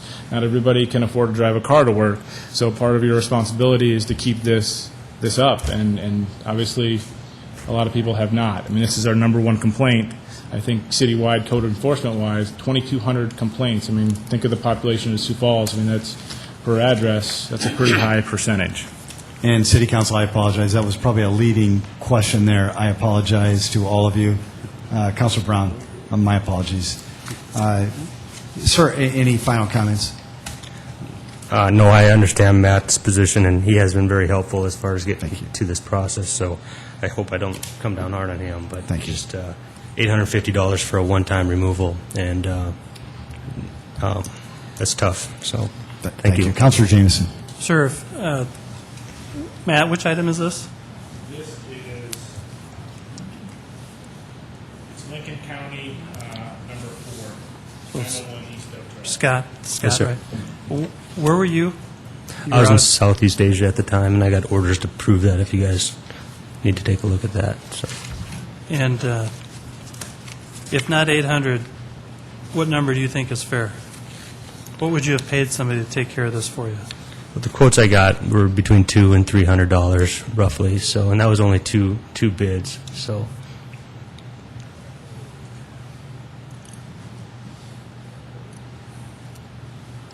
Are there any other folks who'd like to speak in opposition to this? Mr. Mayor? Yes, Councilor Urbanbach? Before you go to the next one, could I ask Mr. Kerslick to come back, please? 912 East 70th. Yes. Remind me, did you clear that sidewalk before the plows dumped that snow onto your sidewalk? Had you cleared it that time? We had always cleared it, up until, and I don't remember now exactly when. Well, there were some days it was snowing before you could get it shoveled and snowing again. So. Anything that we've been able to shovel, or I've got a big plow, and we've always been able to keep up with it. But this was just such a tremendous amount. Like I say, it was about 4 feet, and then I've got a picture here after the payloader was done, and it's about 7 or 8 feet right on the corner. So there was just no way we could deal with that. Thank you. Councilor Brown. Do you know how your neighbors managed to get it removed? I believe, if I remember right, theirs was cleared at the same time mine was when the city hired a skid steer, because I know that my next door neighbor wasn't able to get his either, and I don't believe the third one down did, and then beyond that are all empty lots. That is correct. There were 3 adjacent properties there. I don't remember the exact addresses. Matt stated that there were 3 adjacent properties that were also cleared as well. 2. I'm sorry, 2 plus 1 equals 3. Thank you, Matt. Anybody else who'd like to speak in opposition to this resolution tonight? Thank you. Please just state your name. And would you mind giving us your property as well? And Miss, just pull those down if you don't mind. Thank you. My name is Fatima. I received 2 papers for the math. Fatima, could you just tell what address you live at, please? Where you live? Southeast 4432 Morgan Street, sorry. West Briggs Drive, City Council. Thank you, Fatima. Okay. No. The first time the red paper I received for him, I went to in the office. I talked to him because the second time is snow is very high and the temperature is very cold. My neighborhood cleaned in the mailbox, push all the snow in the walk side in front of my house. At that time, I received that paper from him. I went to his office. I talked to him. It's not my responsibility because my neighborhood did this job for me. Because I'm a woman, I can't clean up. That snow is like this table is make highs. But he said, okay, I can check how many is too high. I don't know if he came to check or no, but the second time I received another paper, is $292 they charged me. I went back to talk to him, but he showed me the pictures. I said, Matt, that time when I came your office, is my neighborhood, he did the snow in the walk side in front of my house. But I didn't understand what you're talking about the snow walk side about my house. But my brother was sick that time. He cleaned up otherwise because it's very make it high, and the temperature is very high. But I didn't understand. I confused for that one. I have this paper $292. Every time when the snow come, I have a woman because my husband is not here. I be careful. I have responsibility. I should clean. But that time my neighborhood did for me because it doesn't respect for people is not my problem. Matt, any comments on this one? I think the pictures are pretty straightforward on this one. There's not a full path there. You can obviously see that it's covered in ice, and afterwards it's clear. Yes, she's correct that the temperatures, the average temperature of the day, that day was 20 degrees. It was starting to warm up at the beginning of March. I believe there were 2 or 3 properties that we cleared up in that area. We received several complaints at the end of the season in that area. It was actually from a lady who slipped and fell, and I can't remember if she broke her wrist or if she severely sprained it and went to the hospital. Someone who enjoyed walking their dog and couldn't, usually did, and then finally decided to call as a result. But she has come into my office several times after we cleared it, and the process is the process, and that's kind of what I've referred her to, is to bring it here. Fatima, thank you. Would anybody else like to speak in regards to this resolution? Sir, please just come on up and just state your name, and if you wouldn't mind your property address. My name is Alan Barch, and I live at 7301 West 65th. A couple of things. I guess first off, when the guy came to my house, he just said, make sure you take off all the snow. He'd said there's a thick layer of ice. He said it's going to be impossible for you to move right now. Just show the effort, put some ice melt down, and then that should be pretty good. Also, the bill was $459, and on top of that, they kind of chewed up my yard pretty bad too, which I had pictures of also.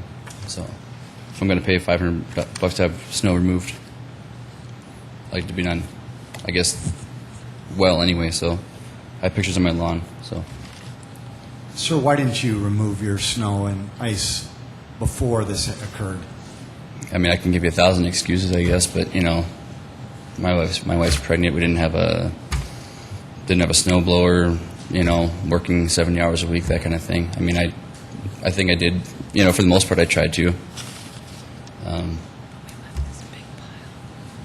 Matt, any comments on this?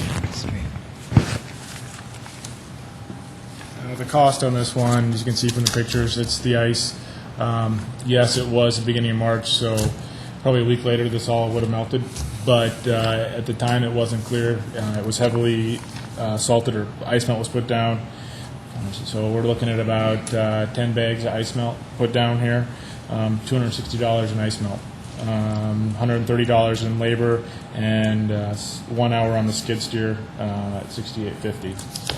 And man, a neighbor must have called this in, is that correct? Would have been a complaint. Yes. I guess my other issue is just what happens with like my lawn. You know, I guess the skid steer must have got my lawn pretty good. And so if I want to pay $500.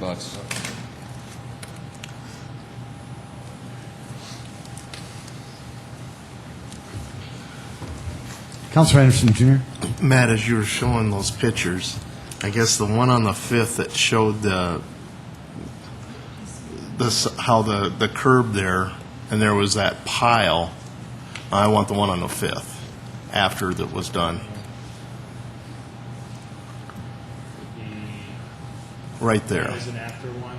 Right. Now, I understand that we're supposed to do just the sidewalks, but are you going to consider that passable? If somebody with a disability needed to get off that curb, they're going to have to go over that snowbank to get out of there. You're correct. And what we do with those is we would not clear it because we have contractors doing it because we're not going to build a resident. We would take those intersections, we send them to the street department with all of our other corner complaints. We send a lot of complaints in throughout the year, but we do send those over also. So that would be the process to remove that, but we would not have billed the resident or made them responsible. And the inspector on that specifically took that picture and brought it back to me, and she said, just so you know, we cleared our part, but this is what's still there. You could have got around to the sides, but through the middle, obviously, no. Through the handicap pad, no.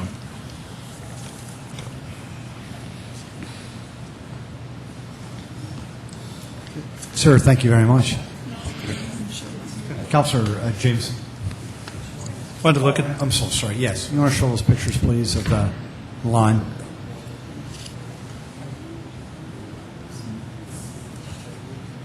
There was one just for reference of size. There's probably about 5 or 6 of those.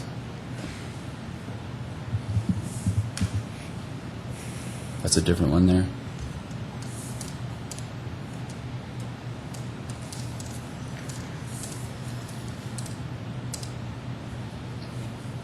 So my point is, if I'm going to pay $500 for that, at least, you know, that needs to be fixed. Councilor Jameson. Matt, if you could address the issue of the contractor, how do they?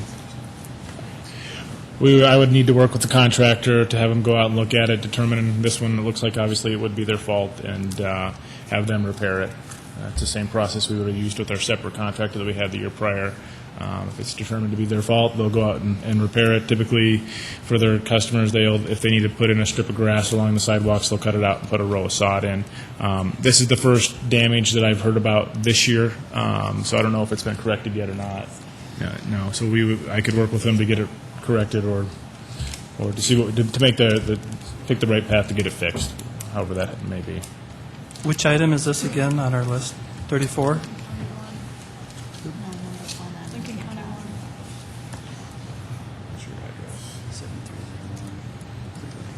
It is Lincoln County number 1. Okay, thank you. Thank you very much. Any other folks who'd like to speak in regards to this topic tonight? Stenger, you're opposed to it, I would expect? Okay. No, you bet. Come on. It's for the elderly people in my neighborhood. Kenny was there with my neighbors. They're elderly. Is there any kind of a program in Sioux Falls that we have where, I don't know if it's out of, down the correctional facilities or whatever, that come around and, help the elderly? Thanks, Mr. Stenger. That's a good question. Matt, would you mind explaining that? Yeah, the information goes out in the annual flyer. You can call the 211 line. It's called the Scoop It program. You get on a list, and they will come out and scoop that for you. You do need to qualify based on being elderly or disabled, and you've got to qualify on an income basis. But it's a good program. They are out of the state pen, and they are nonviolent, non-sexual offenders. So it's hopefully people that are really looking to rehab their lives, and they are only allowed to use plastic shovels. So it is a tedious process for them, but it is available. Mr. Stenger, that's a good question. Matt, thanks for the explanation. Any other questions or comments from the audience? Could I have oh, yes. It's not. Could you just state your name It's again, not please? Lina. My name is Lina Starovoitov. It's not regarding my issue, but the guy before, he was saying that he was in the military and he had problems with snow removal. Would there be a good idea for Sioux Falls if there are families like wife left with the kids and husband is in the military? I mean, they're doing it for us, maybe to help them with the snow removal as we do it for like elderly people too. Thank you.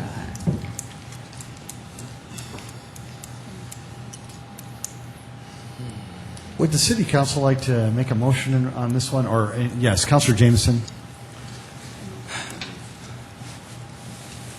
I'd like to make a couple amendments, I suppose, as we do every year. And I'm not sure the best way to do it, but I might need some help here and guidance. Maybe in the order they were done, item number 7, where the lady was just up here, I would like to change her total assessment to $100. And the item number 3, which was the one on Diamond Valley, I believe it was, with the big snow pile, I'd like to change that to 0. Item number 4, with the $800 bill, I believe it was,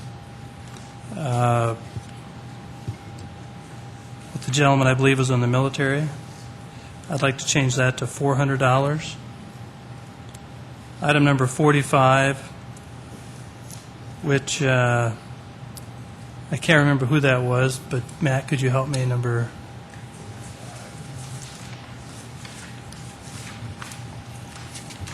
The $200 bill. 103 South Prairie.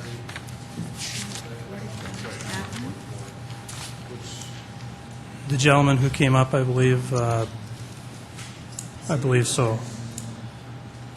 I think so. Change that to $100. And anybody else? Anything else? What are you doing? Are you doing a group motion? Yes. Are you putting all of this into one motion, and then we're going to say yes or no to one motion? Sure. Amendment. Or amending this motion? You're amending the motion. Right. Right. Amending the resolution. Councilor Brown and Councilor Jameson, in the spirit, and Councilor Litz and Councilor Anderson Jr., you've been here before. Did you normally do it in a group motion, or did you take them one at a time? Councilor Brown's going one at a time, Councilor Jameson, and Okay, one at a time it shall be. Would you, if that's appropriate, Oh, yeah, fine. just in the spirit of making this as Then we painless, need a second for each motion that he's going to make then, is that correct? I would think so. Just 1 second, please, with your permission.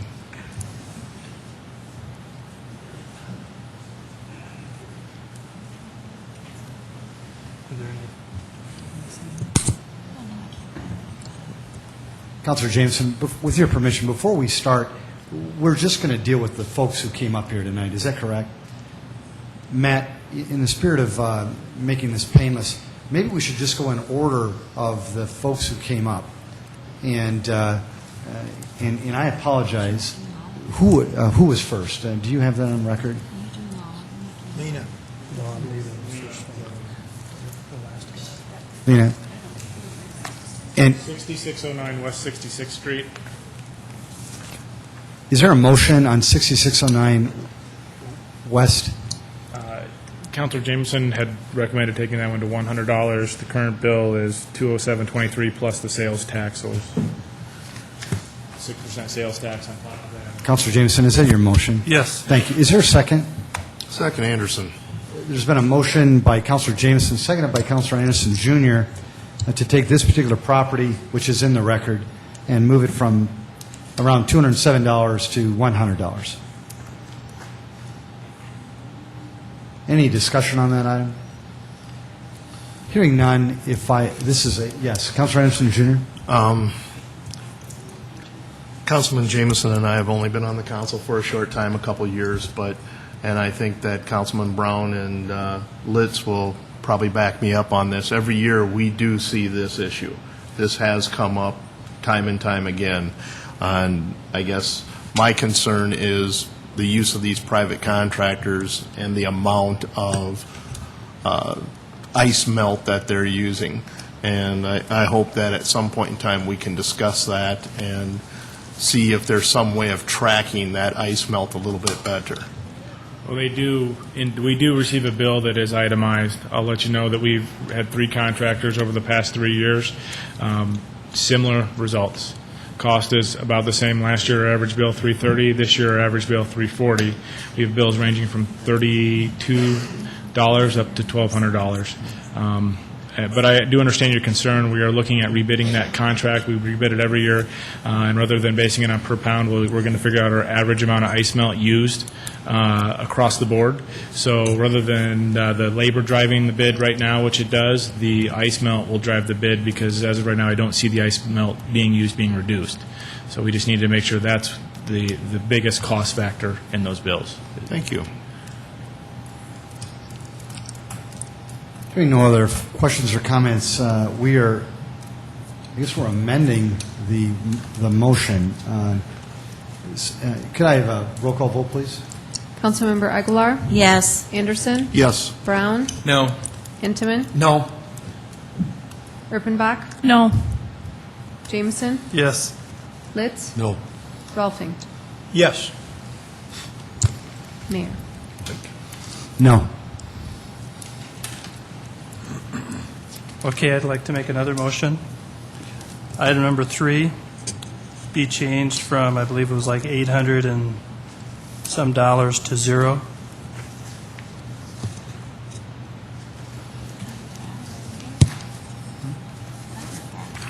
No, not that. Address. I believe the one, Mr. Diamond Valley. Kerslake. It's on the Diamond Valley property.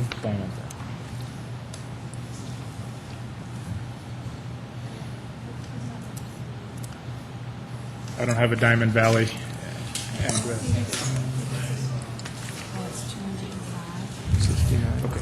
West 70th. Number 3 in Lincoln County. Oh, That 205. is, yeah, Mr. Kerslake, it is 912 East 70th Street. This is Sorry. address, current bill would have been 205.85 plus. My motion is to move that to 0. And just a reminder, this is the one that did have the 3 to 4 feet of snow in the sidewalk that was not from snowfall. Just a question, Matt. Councilor Brown, I apologize. Could I get a second on that? Second, Rolfing. Thank you. Councilor Brown. Matt, there were 2 other adjacent properties to this one, right? And they paid their snow removal? Yes, or they're, I didn't see them on the list, so I'm assuming they've paid them at this point. He was the corner lot, so I would assume that the majority of the snow was in his, but there was also a lot of snow in the adjacent ones, and they were all cleared at the same time. And what's the current motion, Mr. Mayor? Councilor Jameson, would you want to explain it? I moved it from 20-something to 0. I'll make a substitute motion to cut it in half. I'll second that.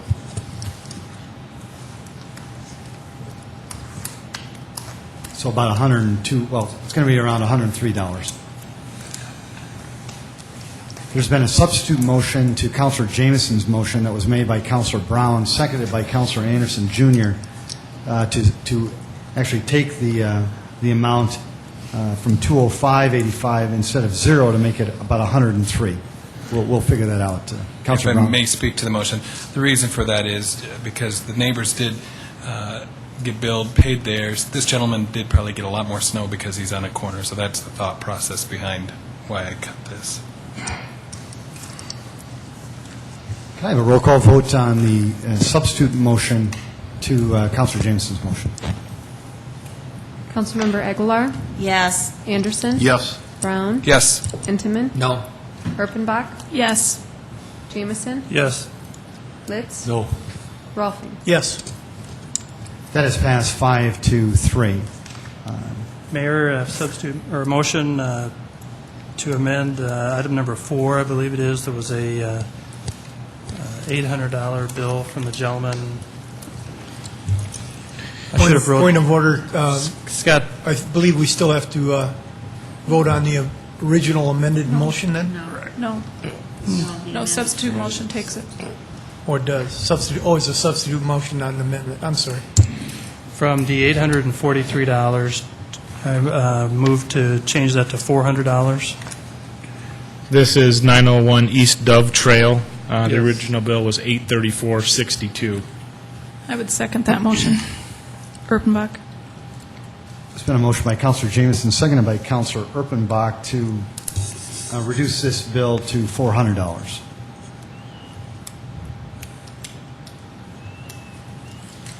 Could I have a roll call vote on this, please? Councilmember Aguilar? Yes. Anderson? Yes. Brown? Yes. Intiman? Yes. Erpenbach? Yes. Jameson? Yes. Litz? No. Rolfing? Yes. Thank you, City Council. That's passed 7-1. One more item, number 45. It was, I think, a $200 charge. Was the It was Mr. Keysbow, yes, 1806 South Grange Avenue. Original bill with tax, $420.03. No, we're looking at item 45, right? Isn't that what you said? right, number 45, I wrote down my note. 4432 West Bridge, the Fatima. Fatima? Okay, yes, that's the one. 292.56. I make a motion to move that to $100. Councilor Jameson, what property is that, Matt? It is 4432 West Briggs.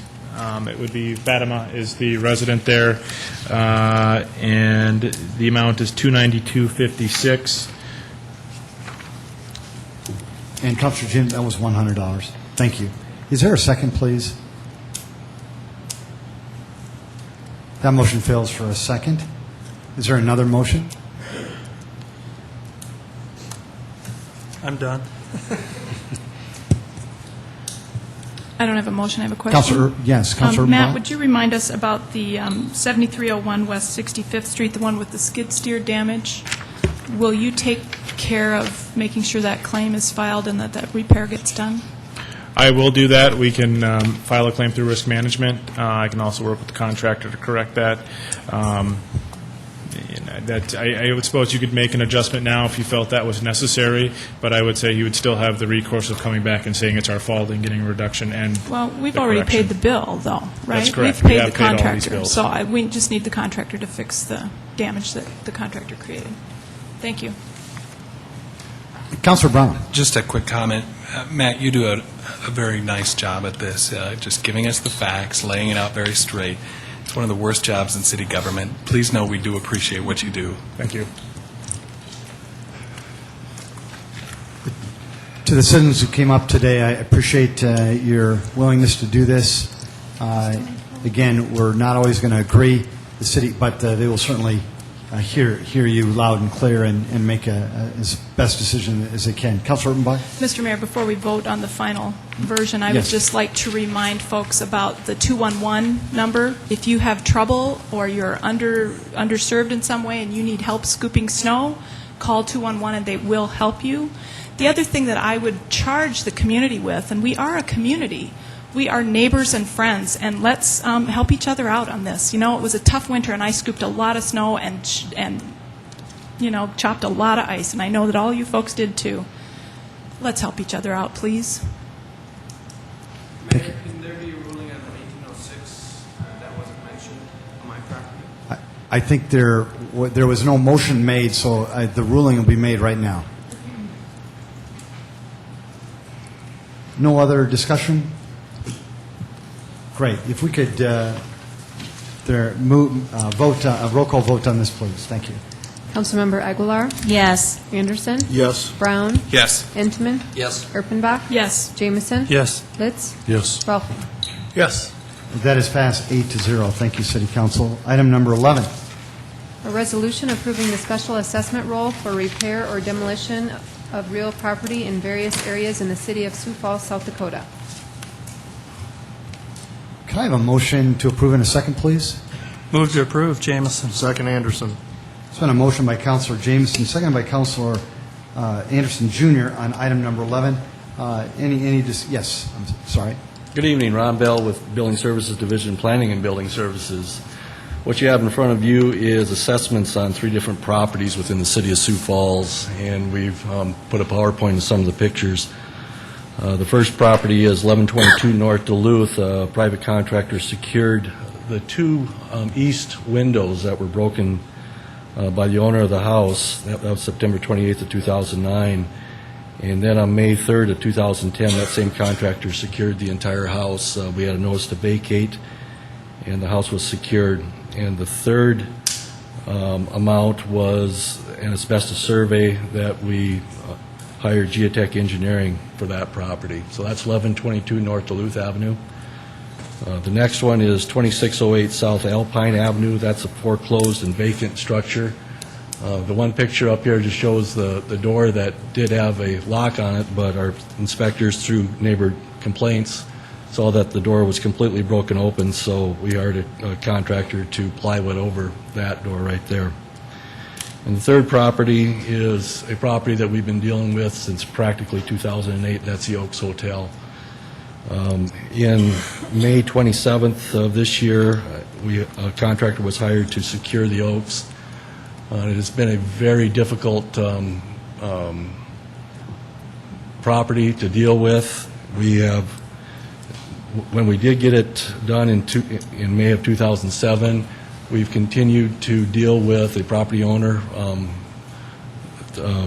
where we have got his people to come in and secure the property 8 different times. So we're dealing with life safety here as far as open structures, as far as vagrants, the possibility of fire and all other types of damage here. But these are all assessments basically to secure these structures to make sure that the properties remain safe.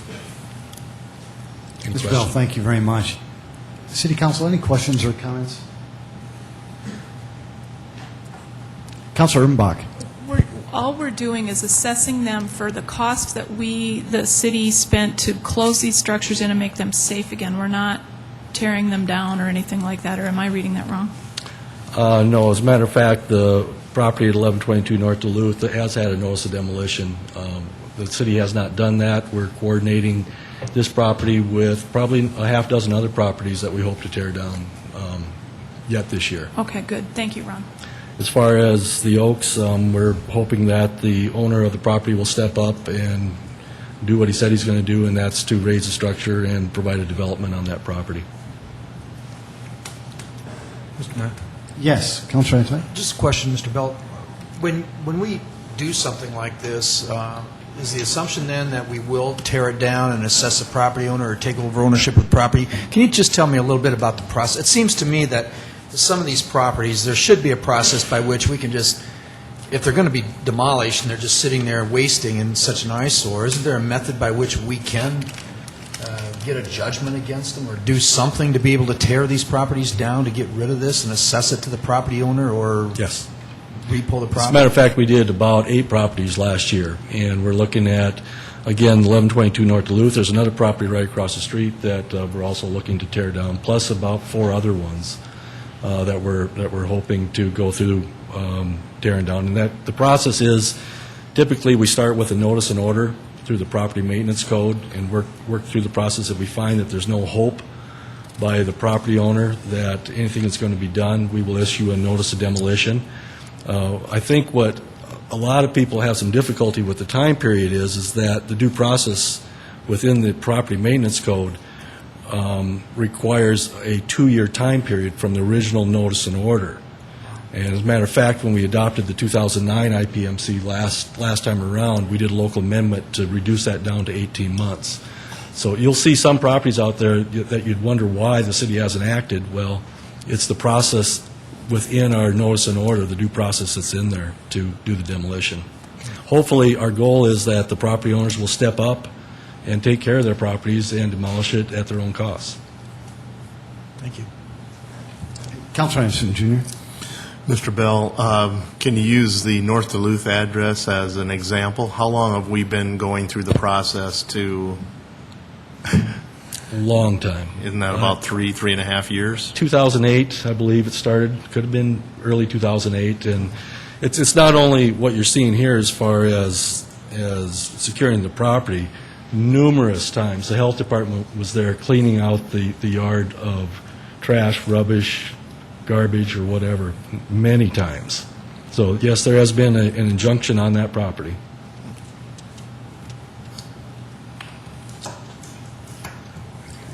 Could we vote on this, please? Councilmember Aguilar? Yes. Anderson? Yes. Brown? Yes. Entenmann? Yes. Erpenbach? Yes. Jamison? Yes. Litz? Yes. Rolfing? Yes. Thank you. That is passed 8-0. Item number 12. A resolution approving the special assessment role for construction of grading, gravel, asphalt, surfacing, curb and gutter, storm sewer, sidewalk, and streetlights on West Benson Road from Interstate 29 to North Career Avenue, on the North Career Avenue from West Benson Road to 350 feet south. I have a motion to approve in a second, please. Move to approve. Brown? That has been a motion to approve by Councilor Brown, seconded by Councilor Entenmann. Please, Chad. Good evening, Chad Heavey with the Engineering Division of Public Works. This section of Career Avenue is a collector street. In Sioux Falls, arterial streets are constructed by the city, and the majority of local and collector streets are constructed privately. In this case, the city received a petition signed by more than 50% of the adjoining property owners to construct Career Avenue from Benson Road to 2,800 feet to the south. In March of 2008, the City Council approved a resolution of necessity declaring to construct this portion of Career Avenue and assess the cost to the adjoining properties. The majority of Career Avenue was constructed in 2008 and assessed in 2009. The remaining portion of Career Avenue was constructed with the Benson Road Improvement Project in 2009. Tonight's resolution will assess 2 properties a total of $52,437.72 for the construction of this section of Career Avenue in accordance with state law and city ordinance.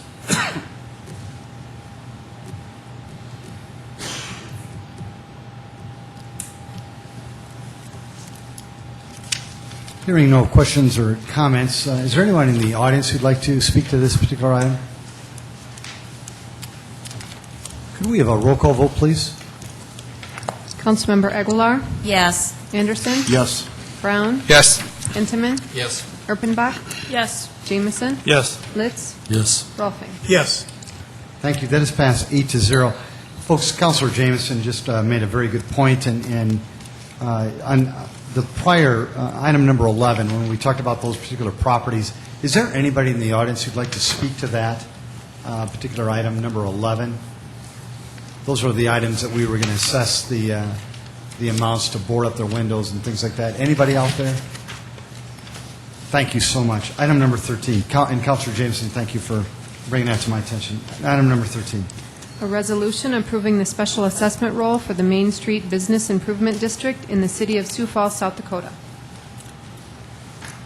Can I have a motion and a second on this one, please? Move to approve, Brown. Second, Rolfing. Councilor Brown made the motion to approve, and Councilor Rolfing seconded on item number 13. Mr. Cooper. Good evening. Mike Cooper, Planning and Building Services, representing this item tonight.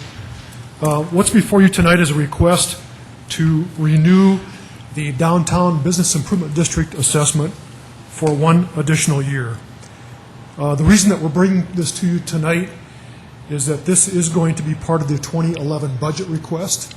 The funding that is the result of this particular assessment goes toward the operation of downtown Sioux Falls.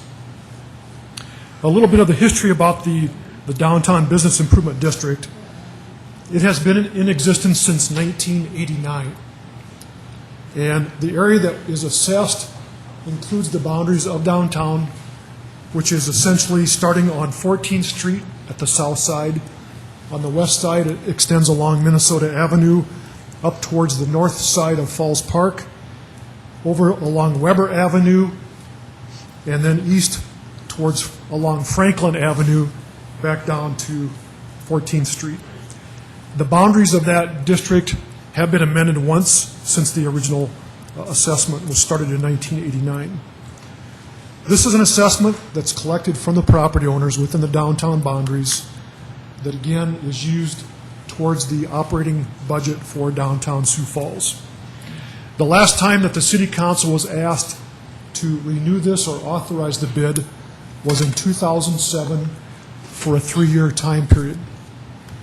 The reason that we're bringing this to you tonight for a 1-year renewal is there has been a lot of discussion with downtown Sioux Falls, the board, the property owners about possibly modifying the amount of the assessment. And because those discussions have been ongoing, the downtown board, including the Business Improvement District Board, felt that we should renew it for 1 year with the current assessment in place, which would allow us additional time to review other options beyond next year. The amount that's anticipated to be collected next year from this assessment would be approximately $153,000. It's important to know also that the assessment formula, as I said, that would not change, is based on the assessed value of land and buildings. The assessment is a maximum of $1 per $1,000 of assessed valuation of land, and that can go up to $200 per property. And the assessed value on improvements or buildings is $1.50 per $1,000 of assessment, and that's a maximum of $1,500. So the maximum assessment against any property of land and improvements is $1,700. The recommendation before you tonight has been before not only Downtown Sioux Falls Board of Directors, but also our Business Improvement District, which is a board appointed by the mayor and city council to look at the funding and the way that this money would be spent in the future. In both June and August of this year, the bid board considered this proposal and is recommending to you tonight this renewal for 1 year. The proponents that we would like to start with to give you a little more explanation of the reason for this assessment and how the money is being utilized. We'd like to start with Scott Gullickson, who is currently heading the Downtown Sioux Falls Board of Directors. Mr. Cooper and Scott, if you don't mind, are there any opponents to this particular first? Thank you so much. Ms. Gullickson, thank you. Michael, Okay. thank you. All right. Thank you. Ma'am, if you wouldn't mind just stating your name, please. Thank you. My name is Sherry Watke-Shiley. My husband and I own Glass Pros, and we're located at 612 East 8th. We're right on the edge of what you are calling downtown. I am not downtown. We are a warehouse. My husband fixes broken windows. He uses the warehouse not as a retail business, but as storage for glass and his trucks. We are not retail. We are not downtown. For 3 years, we've been assessed a little under $500 that we have paid with nothing, no improvements done in our blocks or areas at all. We've paid this assessment, and as I said, we've seen no improvements. We have a lot of problems with vandalism. We're right next to the gospel mission, and it's not their fault. But this money does not help us out at all that we are paying, and we just don't benefit at all from downtown. We don't tell people we're downtown. We're in the warehouse district. I've gone back to work full-time. My husband has laid off workers. We have a rental on one side of the warehouse. We can't rent it because of the area that we're in and what we're located to. So we have dropped the rent down 4 or 5 different times. I don't want to be part of downtown. I don't want this assessment. I would like to be considered removed from this area and removed from this assessment. The almost $500 that we have paid, I feel, is enough for what you're doing downtown, because I do not consider myself part of downtown. I need to do work on my building, and I can't because I don't have a renter. We've had 12 or 14 people look at the property through Dunham Real Estate, and each of them say the same thing. You've got abandoned cars and cars parked in the Union Gospel Mission parking lot. We've got people walking by, vagrants. I can't rent my building. I do not want to be a part of this assessment. I'd like to be excused from it, please. Ma'am, thank you. Just for clarification, the $500, is that $500 a year, or is that $500 total? No, we've paid the last 3 years. I was told when I went down and complained about it 3 years ago that, I was going to see all these wonderful improvements done, and I have seen absolutely nothing. I mean, nothing. As a matter of fact, we just had to call the police the other day because we had some people down there that tipped over my flower boxes and dumped all my flowers and dirt all over the sidewalks. I'm done with flowers. I've done it for 10 years, and I've cleaned up for 10 years the flowers in the flower boxes. And the police finally told us this last time, just get rid of them, Sherry. Just don't even have them anymore. You're just going to continue to frustrate yourself. I want to be let out of this area. We are not downtown. We are not retail. And I'd like to be excused. Got that. Thank you so Thank much. you did very a much. very passionate job. Great job. Are there any other folks who are opposed to this? Please come on up. Thank you, sir.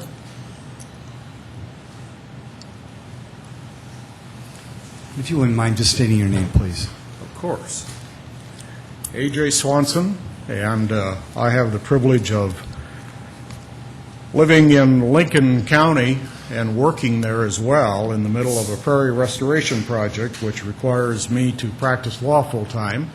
And that leads me to my client tonight, who I have the privilege of representing, Ronning Enterprises. And I have filed on their behalf a written objection, which I have, I believe, emailed to all the councilors and to the mayor. And I trust that you have had the opportunity to see that. I have just a couple comments, and I will be as very quick in this process as I can. First objection that I would wish to note that I have put in writing is I would certainly question whether a bid can be created which includes and makes assessments against residentially zoned property of any description. The Ronning multifamily dwellings, which are the 9 properties identified in my objections, are all located, with one exception, and that is a C3 property, which is located, I believe, due east of the post office. The rest of the Ronning properties are located a little further to the south and a little bit east of there, arrayed sort of on and south of the river. They are all one kind of multifamily residential zoning or another. I pointed out the statute which allows the creation of a business improvement district, which I think in its own name implies that it's for business or commercial property improvement, not residentially zoned property.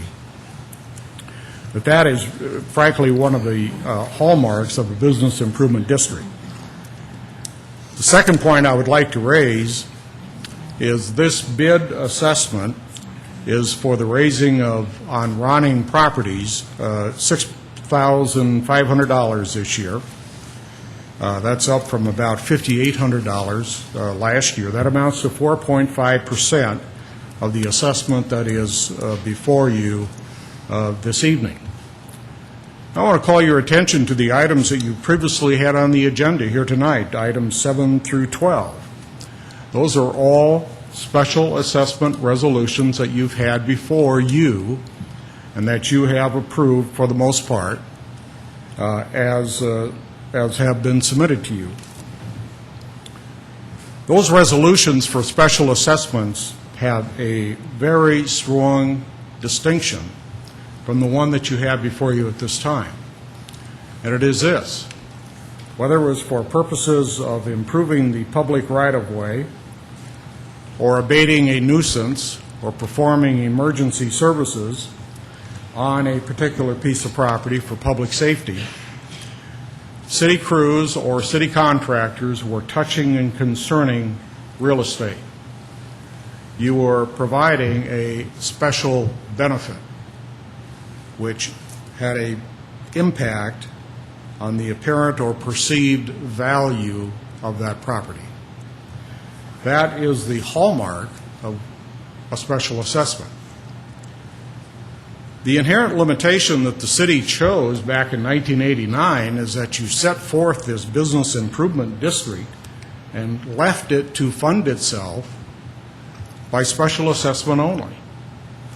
There's another method, and that is the business license tax, which for whatever reason was not implicated. But when you take special assessment as the funding mechanism, you must take it with the inherent limitations that a special assessment brings with it, and that is there has to be special benefit to the property that's being assessed. And whether it's based on South Dakota constitutional provisions, South Dakota statutory provisions, or South Dakota case law, some of which I have cited in the objections, there has to be tangible, not ephemeral or ethereal or promotional impact on a property. There has to be tangible benefit. And that is really the heart and soul of our objection to this particular assessment, beyond which it's not fair or equitable. This is a special assessment which is rather strangely capped. It ignores much of the assessable value of the property against which the assessment is to be laid. As a consequence of which, for example, Minerva's lovely property, very successful business, it's parcel 43043 on your assessment roll. It's going to have an assessment of $982.56 from this assessment. The Ronning properties, which are all multifamily residential, laying 10 or more blocks out of downtown, not engaged in a sales taxable business whatsoever, is going to have an assessment of $6,500. This is not logical. It is not fair. It is not equitable. I have asked for details from city staff, from downtown Sioux Falls, the bid board, and others. What is the special benefit? Tell us. And we get this, well, there's a website that offers so on and so forth. Well, there has to be a tangible benefit. The other item I want to point out, there is no apparent formal contract between the bid board, the city of Sioux Falls, or downtown Sioux Falls. you're going to make some sort of a transfer of this money that you raise and hand it over. As far as I know, there is no formal contract. That raises the implication that the City of Sioux Falls' assessment here tonight is going to be void under the doctrine of the City of Brookings case that was decided 30 years ago. I'm sure the city attorney will advise you on that. That's the sum and substance of my objections tonight. Be happy to answer any questions. Ms. Swanson, thank you very much. Any questions for Mr. Swanson? Thank you so much, sir. Anybody else who is opposed to this tonight, please come forward.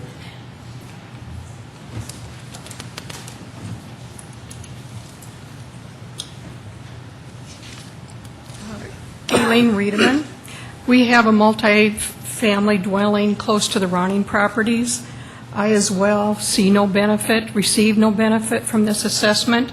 We've owned this property a little over 2.5 years, and 2 years ago when I got my first assessment notice in the mail, I called the city to find out what was this, and the response I got was that this is a business development assessment, and our property falls in that. Nothing was mentioned that this money flows through to downtown Sioux Falls. I have had no communication from downtown Sioux Falls to receive any benefit whatsoever. There are no improvements that have been made on or joining our property. I see that I'm being assessed for something that is unfair. And ma'am, your address, please. My home address or the property? Where your property's at, please? The property is 500 East 14th Street. It faces 14th Street and 4th Avenue. Thank you. Are there any other folks who'd like to speak in opposition to this tonight? Thank you. Is there anybody who is in favor of this tonight who'd like to speak? Please come forward, Mr. Gullickson.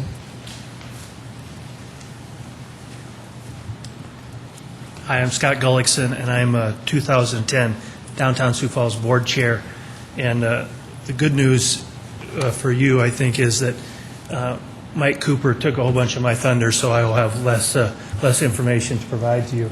The bad news is I stand to possibility of looking like an idiot trying to go through my notes in piecemeal form. So sorry about that. As Mr. Cooper indicated, this bid has been in place since 1989, so it was either, and it's for a 3-year period, so it's either been approved or reapproved 7 times by the council with absolutely no change whatsoever.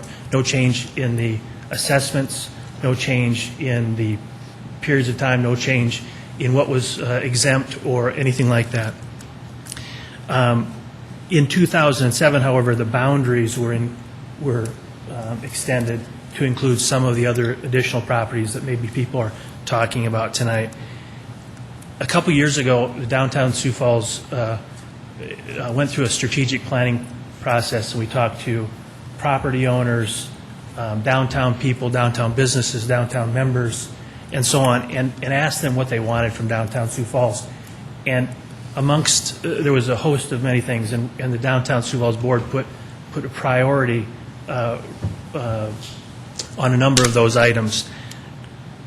Because of that strategic plan, we knew that we had to go out and do some long-term planning. And one of the items that was needed to be looked at from the long-term planning is a sustainable additional revenue sources that we needed to diversify and keep sustainable. Basically, in addition to the fact that we are one of the organizations this year has had the 15% holdback, we've been asked by the city to at least comment on what a potential additional 25 or 50% reduction in funding from the city would have on our organization. So it behooves us to look outside of our traditional funding sources, or look to additional funding sources to see what we can do to sustain ourselves. So because of that, we put together the development committee of downtown Sioux Falls put together a task force to study at least the bid renewal. And there were a number of task force meetings There were a number of downtown Sioux Falls board discussions. We talked with individual property owners. We had public meetings, and we were open to discussion with any property owner. Every property owner in downtown Sioux Falls was contacted, either in person, by mail, or by phone. We felt like there were a number of things that needed to change, and we still think that's an appropriate process to go through. However, due to all those conversations and the timing of this renewal, we weren't able to get everything done. So honestly, today, we're only looking for the renewal of the existing bid as it stands, no changes for 1 year. That renewal will allow us the additional time to have further discussions with property owners and all involved to reach a consensus that we would eventually come back to this group within the next year to make any recommendations, further recommendations. This 1 year renewal was looked at and investigated by the bid board, and their recommendation was to renew this for an additional year without any changes to give us that time as well. So downtown Sioux Falls does agree with the recommendation of the bid board to renew this bid assessment for a 1 year period. Thank you.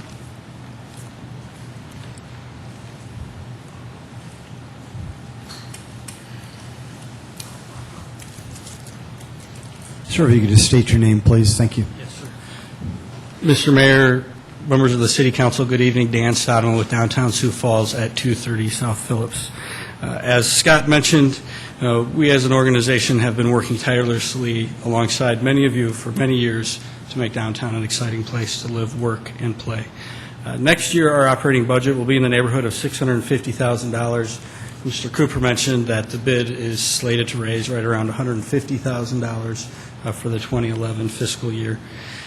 There's many important components to a successful downtown, whether it be restaurant, retail, commercial, and residential. All of them are very important, play off of each other, and one cannot succeed without the other. It's like a stool. With one leg is shortened, the whole thing is going to tip over. We provide a whole host of programs, events, promotions that help support downtown, that are to downtown, that we offer to our members, that we offer to our business owners, property owners downtown. And as you can suspect, we have a wide variety of participation from these property owners and businesses downtown, and it's left to their discretion to what degree they would like to participate. I'd like to read a list of some of those to you tonight. I know that many of you are very familiar, so I'm not going to go into great detail, but I'd like to read a list of some of the events, promotions, programs that take place and are unique to downtown. Those include things like Hot Summer Nights, Moonlight Movies, First Fridays, Automania, block parties, Parade of Lights. We play a facilitating role to all downtown events, street musicians, carriage rides, hanging flower baskets, flower watering and weeding, sidewalk cleaning, holiday light purchases, downtown holidays, crazy days, design assistance, streetscape beautification, downtown crazy days, loft tour, a downtown visitor center, a downtown website, and general downtown marketing.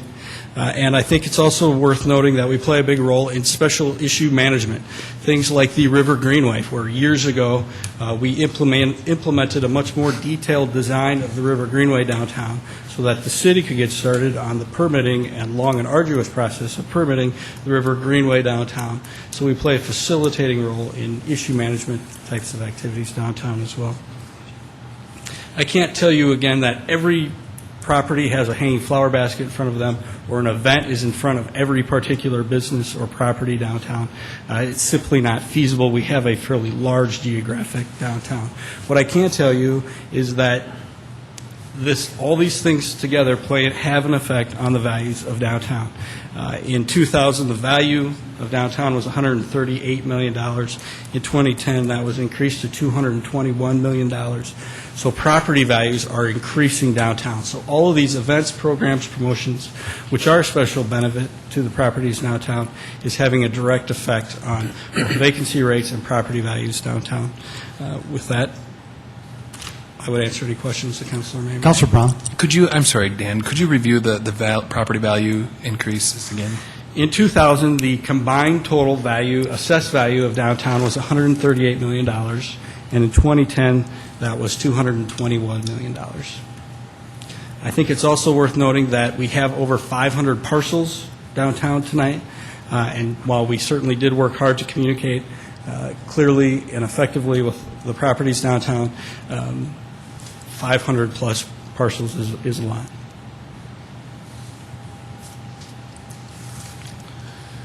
Dan, how do you determine the area, the boundaries?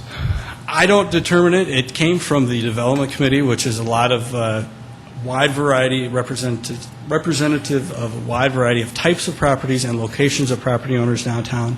And in, I think it was 2006, where they actually made the recommendation where we expanded those boundaries. And those boundaries, when they were expanded, were primarily north and then slightly to the east as well. It's also important to note that downtown, the official boundary is more than just the business improvement district. There are development incentives and benefits to being located downtown, which you don't get once you go across the street and you are no longer located downtown. So when those boundaries changed, it was due to the desire of many of the property owners to be included downtown because of redevelopment potential. Councilor Urbanbach? Dan, either you or maybe Mike can answer this. The allegation about the formal contract, what kind of arrangements do we have legally with downtown Sioux Falls between the city and them?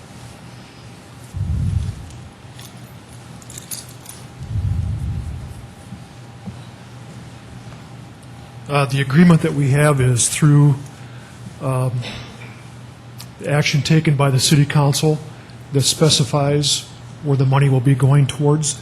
And then through the budget process, we have that as a line item that downtown Sioux Falls, or it used to be Main Street Sioux Falls, will receive that money.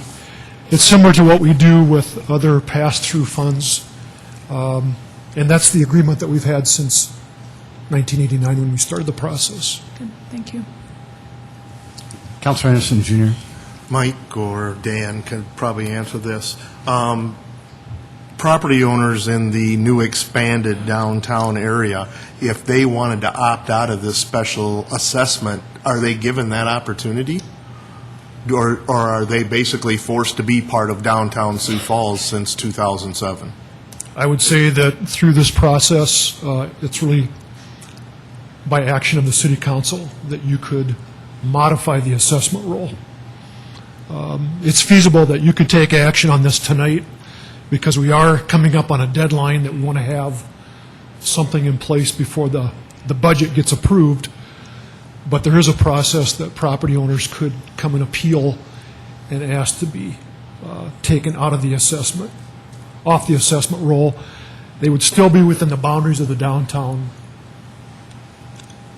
but there is a process that they could request city council. And they would have to come, what is the process then? Do they come to the city council? Yes, or they would come back to the city council. What's the deadline right now? You're saying you want this done before we complete a budget? Yeah, I think we were originally hoping to, if not approve it tonight, to have some action by at least the first Monday in September, second Monday in September, ahead of the budget approval. Is kind of our target date. Councilor Jameson? Mike, what was the last amendment that was, I think you made a comment this hadn't been changed for quite some time, but the most recent one? The most recent renewal for 3 years was in 2007. Was there a change to the boundary, though, made Yes. sometime? There was also a change to the boundaries of the downtown district. In 2007? Prior to that time, yes. Councilor Brown? Mike, for those that are on the fringe, like Glass Pros, that granted that is a blighted area, what promise can we give them that this business improvement district will be of benefit to them long term? It's an ongoing program, and again, if you listen to Dan and other members of downtown Sioux Falls, there are direct and indirect benefits.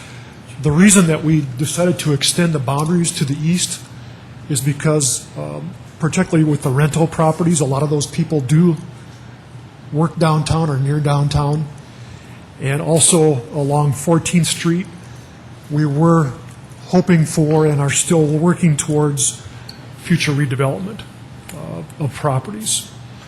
And so that was part of our strategy of looking at how far to the east and how far to the north could we vision further enhancements of the downtown area as such. And again, not every property is going to see, as Dan said, a flower basket in front of them or something done to their street. But overall, as a district, this is very common throughout the country to have business improvement districts, and the variety of activities that we can use the bid for is actually specified out in state law in addition to city ordinance.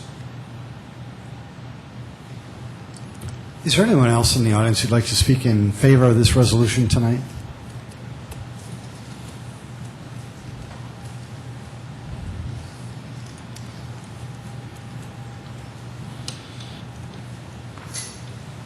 Mayor and Councilors, Matt Bach of the Woods Fuller Law Firm on behalf of downtown Sioux Falls. Incidentally, we work in the Business Improvement District. Just want to bring the focus back to what's before you this evening. We're not talking about who's within the boundary. That was decided back in 1989 and then again in 2007. What's before you tonight is whether this assessment, this status quo assessment that's been assessed since 1989 over a number of periods, is fair and whether or not it benefits the properties within the district. So in fairness, we look at how does the assessment work? Well, it's $1 per assessed value for the real property and $1.50 per assessed dollar of the improvements. For the residential developments, it's cut in half. So while Minerva's is at $937, there will be no Ronning property assessed at over $850 because that's half of the maximum. There are any number of reasons that one enterprise would separate its business out into multiple ownership units of property within the Business Development Improvement District. The second thing is, are the benefits provided by the Improvement District, do they affect the properties within the district? We've heard that the land values have greatly increased, and we've also heard that there are benefits, redevelopment benefits within that district. So all you're deciding tonight, it's not whether a particular property should be within this district, it's whether or not the assessment methodology is fair and whether the benefits encompass the entire district. Thank you. Thanks, Matt. Any other folks? City Council, any other comment? Yes. I'm sorry, Councilor Anderson, Jr. I'm going to ask the City Council to defer this until the 23rd of August. That gives us 2 weeks to take a look at this, exactly how the assessment is done, and to allow businesses to contact the council members. I don't see where it will hurt downtown Sioux Falls or the assessment because they have said they have a deadline, and that would be before that deadline.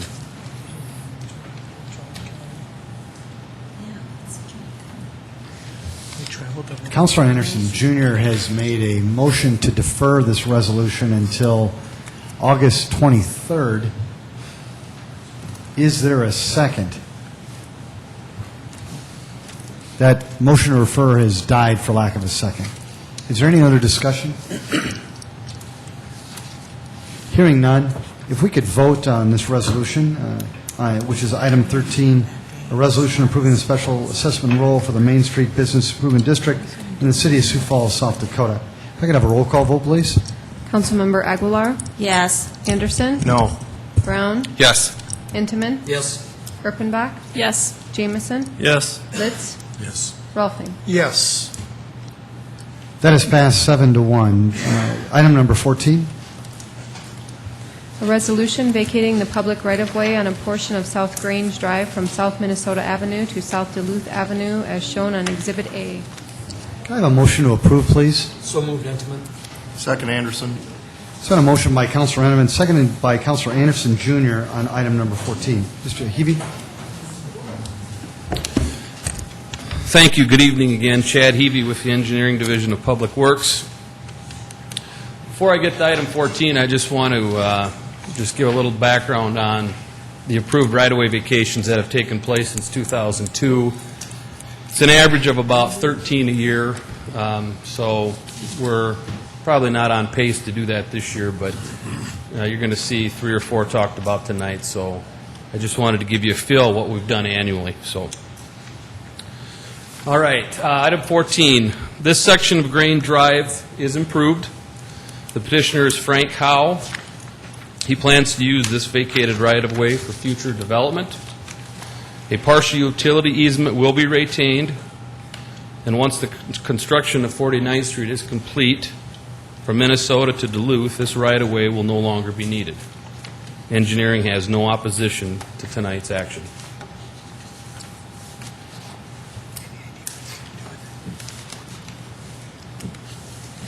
Is there anyone in the audience who'd like to speak in opposition or in favor of this tonight? Seeing none and hearing no other comments, can I have a roll call vote, please? Council members Aguilar? Yes. Anderson? Yes. Brown? Yes. Intiman? Yes. Erpenbach? Yes. Jameson? Yes. Litz? Yes. Rolfing? Yes. Thank you. That is passed 8-0. Item 15. A resolution authorizing use of construction manager at risk for Great Plains Zoo improvements.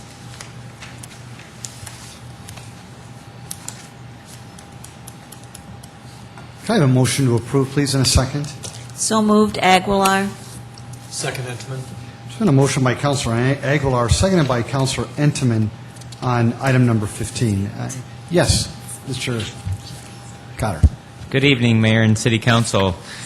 Tonight we want to bring you an idea that has not been used in the city construction improvement plan since 2001. This very building that we're standing in, this renovation, used this program, and it's called Construction Management at Risk. Very soon, the Great Plains Zoo Improvement Project, which will relocate the main entrance and construct a new monkey exhibit where the rhinos were located, will be built. It's very specialized. It's very unique.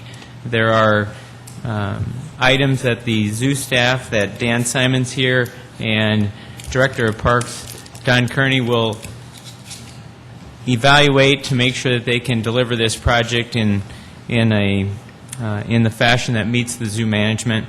One of the keys, can we go back a slide?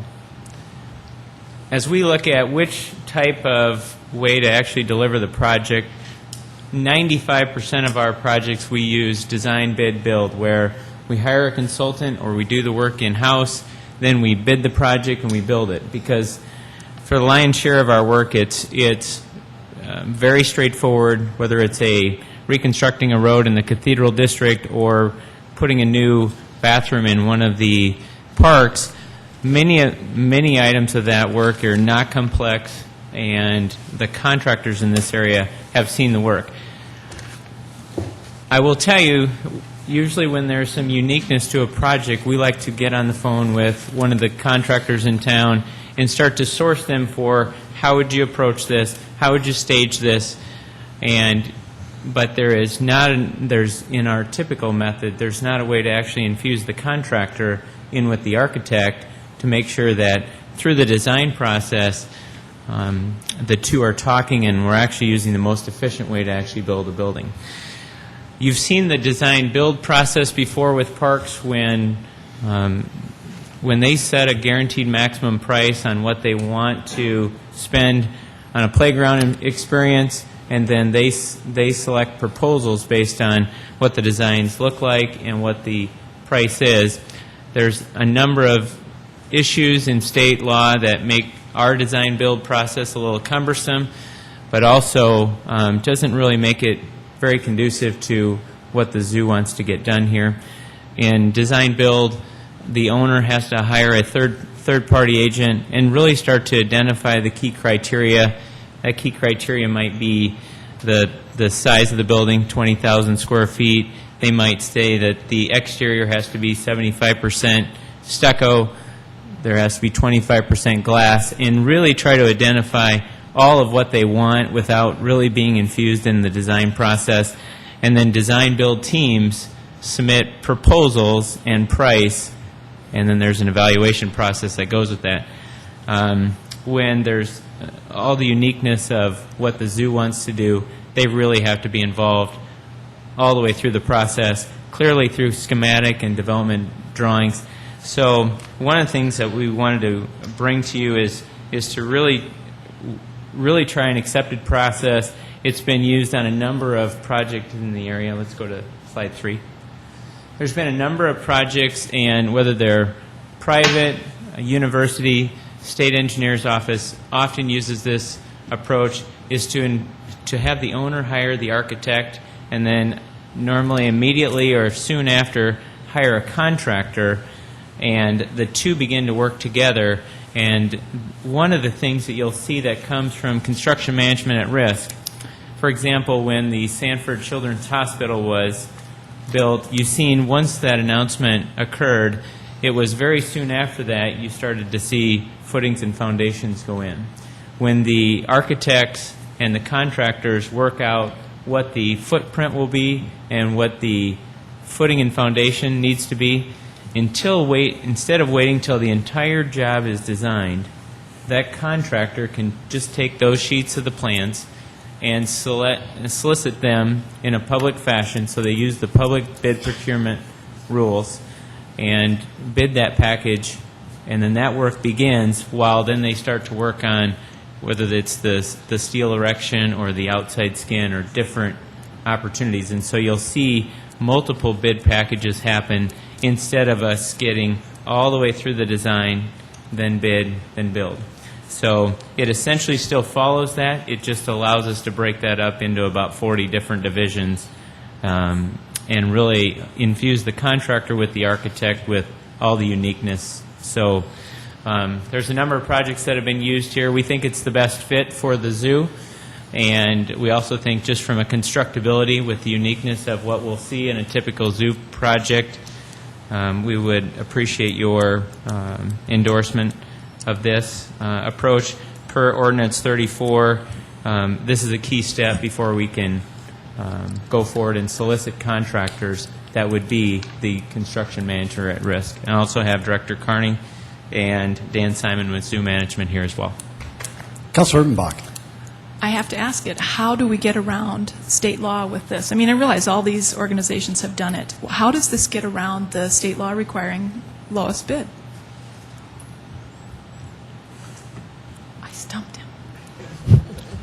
Well, I'm not saying state law, lowest bid necessarily isn't a bad thing. You've just, you need to set up what you expect from the contractor and bid the packages accordingly. One of the keys is that if a subcontractor is clearly not a responsible or a responsive bidder, we don't have to select them either. And so if this construction manager at risk has either not had very good luck with them, or if the owner has not, then a formal recommendation to deny that bid goes forward and the second bidder is selected. People need to be responsive and responsible, but actually if you write very good plans and if it has contractor involvement from the start, should be very biddable and buildable and works very well. We do it every day.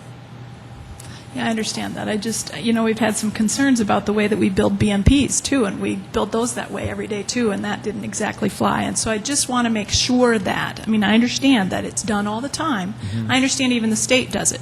But let's just make sure that we're following the letter of the law as well when it comes to bidding. Certainly.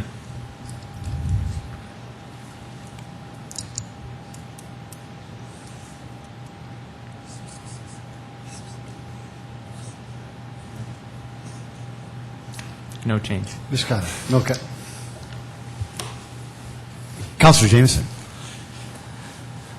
Mark, it's like 9:45. Tell me in just a short words or two, what are the cost controlling measures that are in place with this type of process? Well, I think, too, there is, first of all, if we go back to design, bid, build on a unique project, there likely were not efficiencies designed in because an architect wasn't basically sitting right next to a contractor and saying, well, maybe we should do the walls with structurally masonry instead of steel. That value engineering can happen right during the design development stage. So likely right now they'd select steel because it may be much more efficient and delivery may be better. And so from a cost control, those you get real-time construction data throughout the process with the people that are actually either going to do the work or they're going to manage the work. The other measures is the way these CM at risk firms get paid is they have really two components. They've got general conditions where they have an infield superintendent. They've got their job trailer, trash device, portable toilets. That's one fee basically per month once the construction starts. And then part of the submittal when we go to RFP is that we have to ask them what they expect to be paid above and beyond to manage the project, and those can range from 4 to 6%. But the key to actually breaking it up, so instead of having one bid, we'll likely have 40 at the right time. Just works a lot better from a flow standpoint. Now, the other piece of this that you need to know is that the owner can ask for a guaranteed maximum price. And now in design build, we usually ask for that in the original proposal. And so they have to be a little higher because they're going to absorb a lot of risk because they do not know what the underground utilities might be. You know, with a private site like the zoo, there could be several issues. And so there's just a lot of unknowns. What we like to do on construction management at risk that you're seeing, as that's why you're seeing the trends, is the design starts, and then once the site development and utilities are ready, they bid that. And those are, what you can't see underground, are usually the highest risks. Once that's actually bid and built, everything coming out of the ground is fairly straightforward. And then you either go to schematic design where everybody from Parks Department and the zoo management knows what this is going to look like, feel like, flow like. Then we can ask the contractor, that's the at-risk piece, is give us the guaranteed maximum price that this facility is going to cost. And then that's their risk, that's the ceiling, but they still have to do everything through the state procurement bid laws through the process. And so if they miss the number, their risk is that they may have to do the work, sometimes at cost or a loss, to make up the risk. Now, on the other side, if they gave us a guaranteed maximum price that's higher and they go through the entire process, this is an open book, and so it's not like they're entitled to any of that gap that they bring in. So the key here is that on unique projects, we get to infuse a contractor that is going to be responsible for either building the improvement or managing the construction, and we can get real-time pricing throughout the entire design development. And it really gives the park department and the zoo management team on this unique project, we think it's a great project to try it on, a lot of oversight and flexibility. So, sorry for the 2-minute answer. Good short answer. Councilor Anthony. Mark, is it also conceivable that the construction process itself, from design to finished build, is possibly a little bit quicker? Design build? It's much quicker because once you start, again, once the footing and foundation design is designed, contractor goes right to the field. Instead of waiting for all the final furniture and fixtures to be picked for the facility, that's much later so there's so many parallel tracks that can be used to, in some cases, takes a 36-month project down to 18. Councilor Litz. Thank you, Mr. Chair. I'd like Councilor Erpenbach to know that I think it was in the late 90s, early turn of the century, that Associated General Contractors did develop these ideas at the state legislature level, and they had the input of a lot of contractors as well as the state engineer's office, and that is where these actually came from, so they're very much in compliance with state law. Thank you for answering my question, Councilor Litz. I apologize, Director Cotter, but I was not getting an answer to that question. I appreciate that. Thank you. Thank you. Is there anyone in the audience who'd like to speak to this item tonight? Hearing none, if I could have a roll call vote, please. Councilmembers Aguilar? Yes. Anderson? Yes. Brown? Yes. Intiman? Yes. Erpenbach? Yes. Jameson? Yes. Litz? Yes. Ralphing? Yes. That is passed 8-0. Item 16. Proposed resolution vacating the public right-of-way on track number 57 of County Odd Subdivision in the northeast one-fourth of Section 8-T101N-R49W, Minnehaha County, South Dakota, Northeast Avenue from West Blackhawk Street to West Algonquin Street.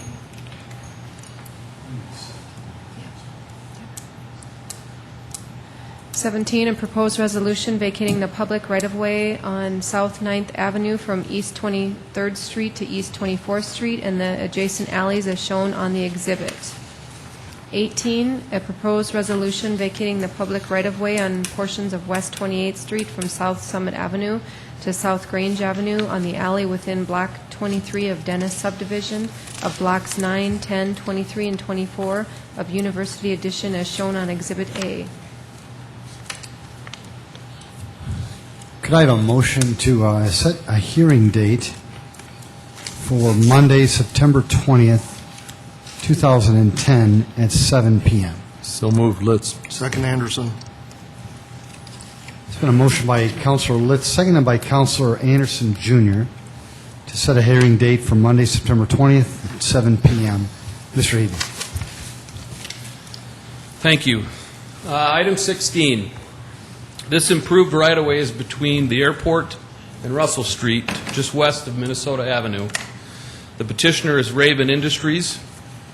They intend to place a detachable piping at the south end of the vacated right-of-way approximately 4 feet high. This piping will transport plastic resin from storage facilities on the east side of the right-of-way to the manufacturing facility on the west side.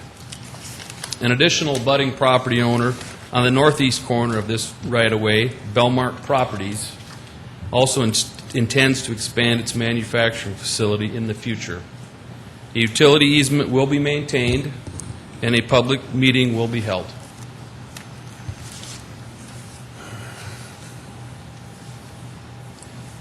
Agenda number 17. 17. This improved right-of-way is just south of the Avera McKinnon campus. The petitioner is Avera McKinnon. The vacated right-of-way will be used for future development. A utility easement will be maintained, and a public meeting will be held.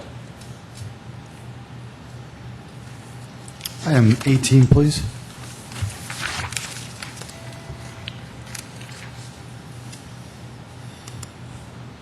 This improved right-of-way is on the north end of the Augustana College campus. The petitioner is the Augustana College Association. I'll just mention on these maps, the yellow is what they're proposing to vacate, and the red is what has previously been vacated. The vacated right-of-way will be used for future parking. A utility easement will be maintained, and once again, a public meeting will be held.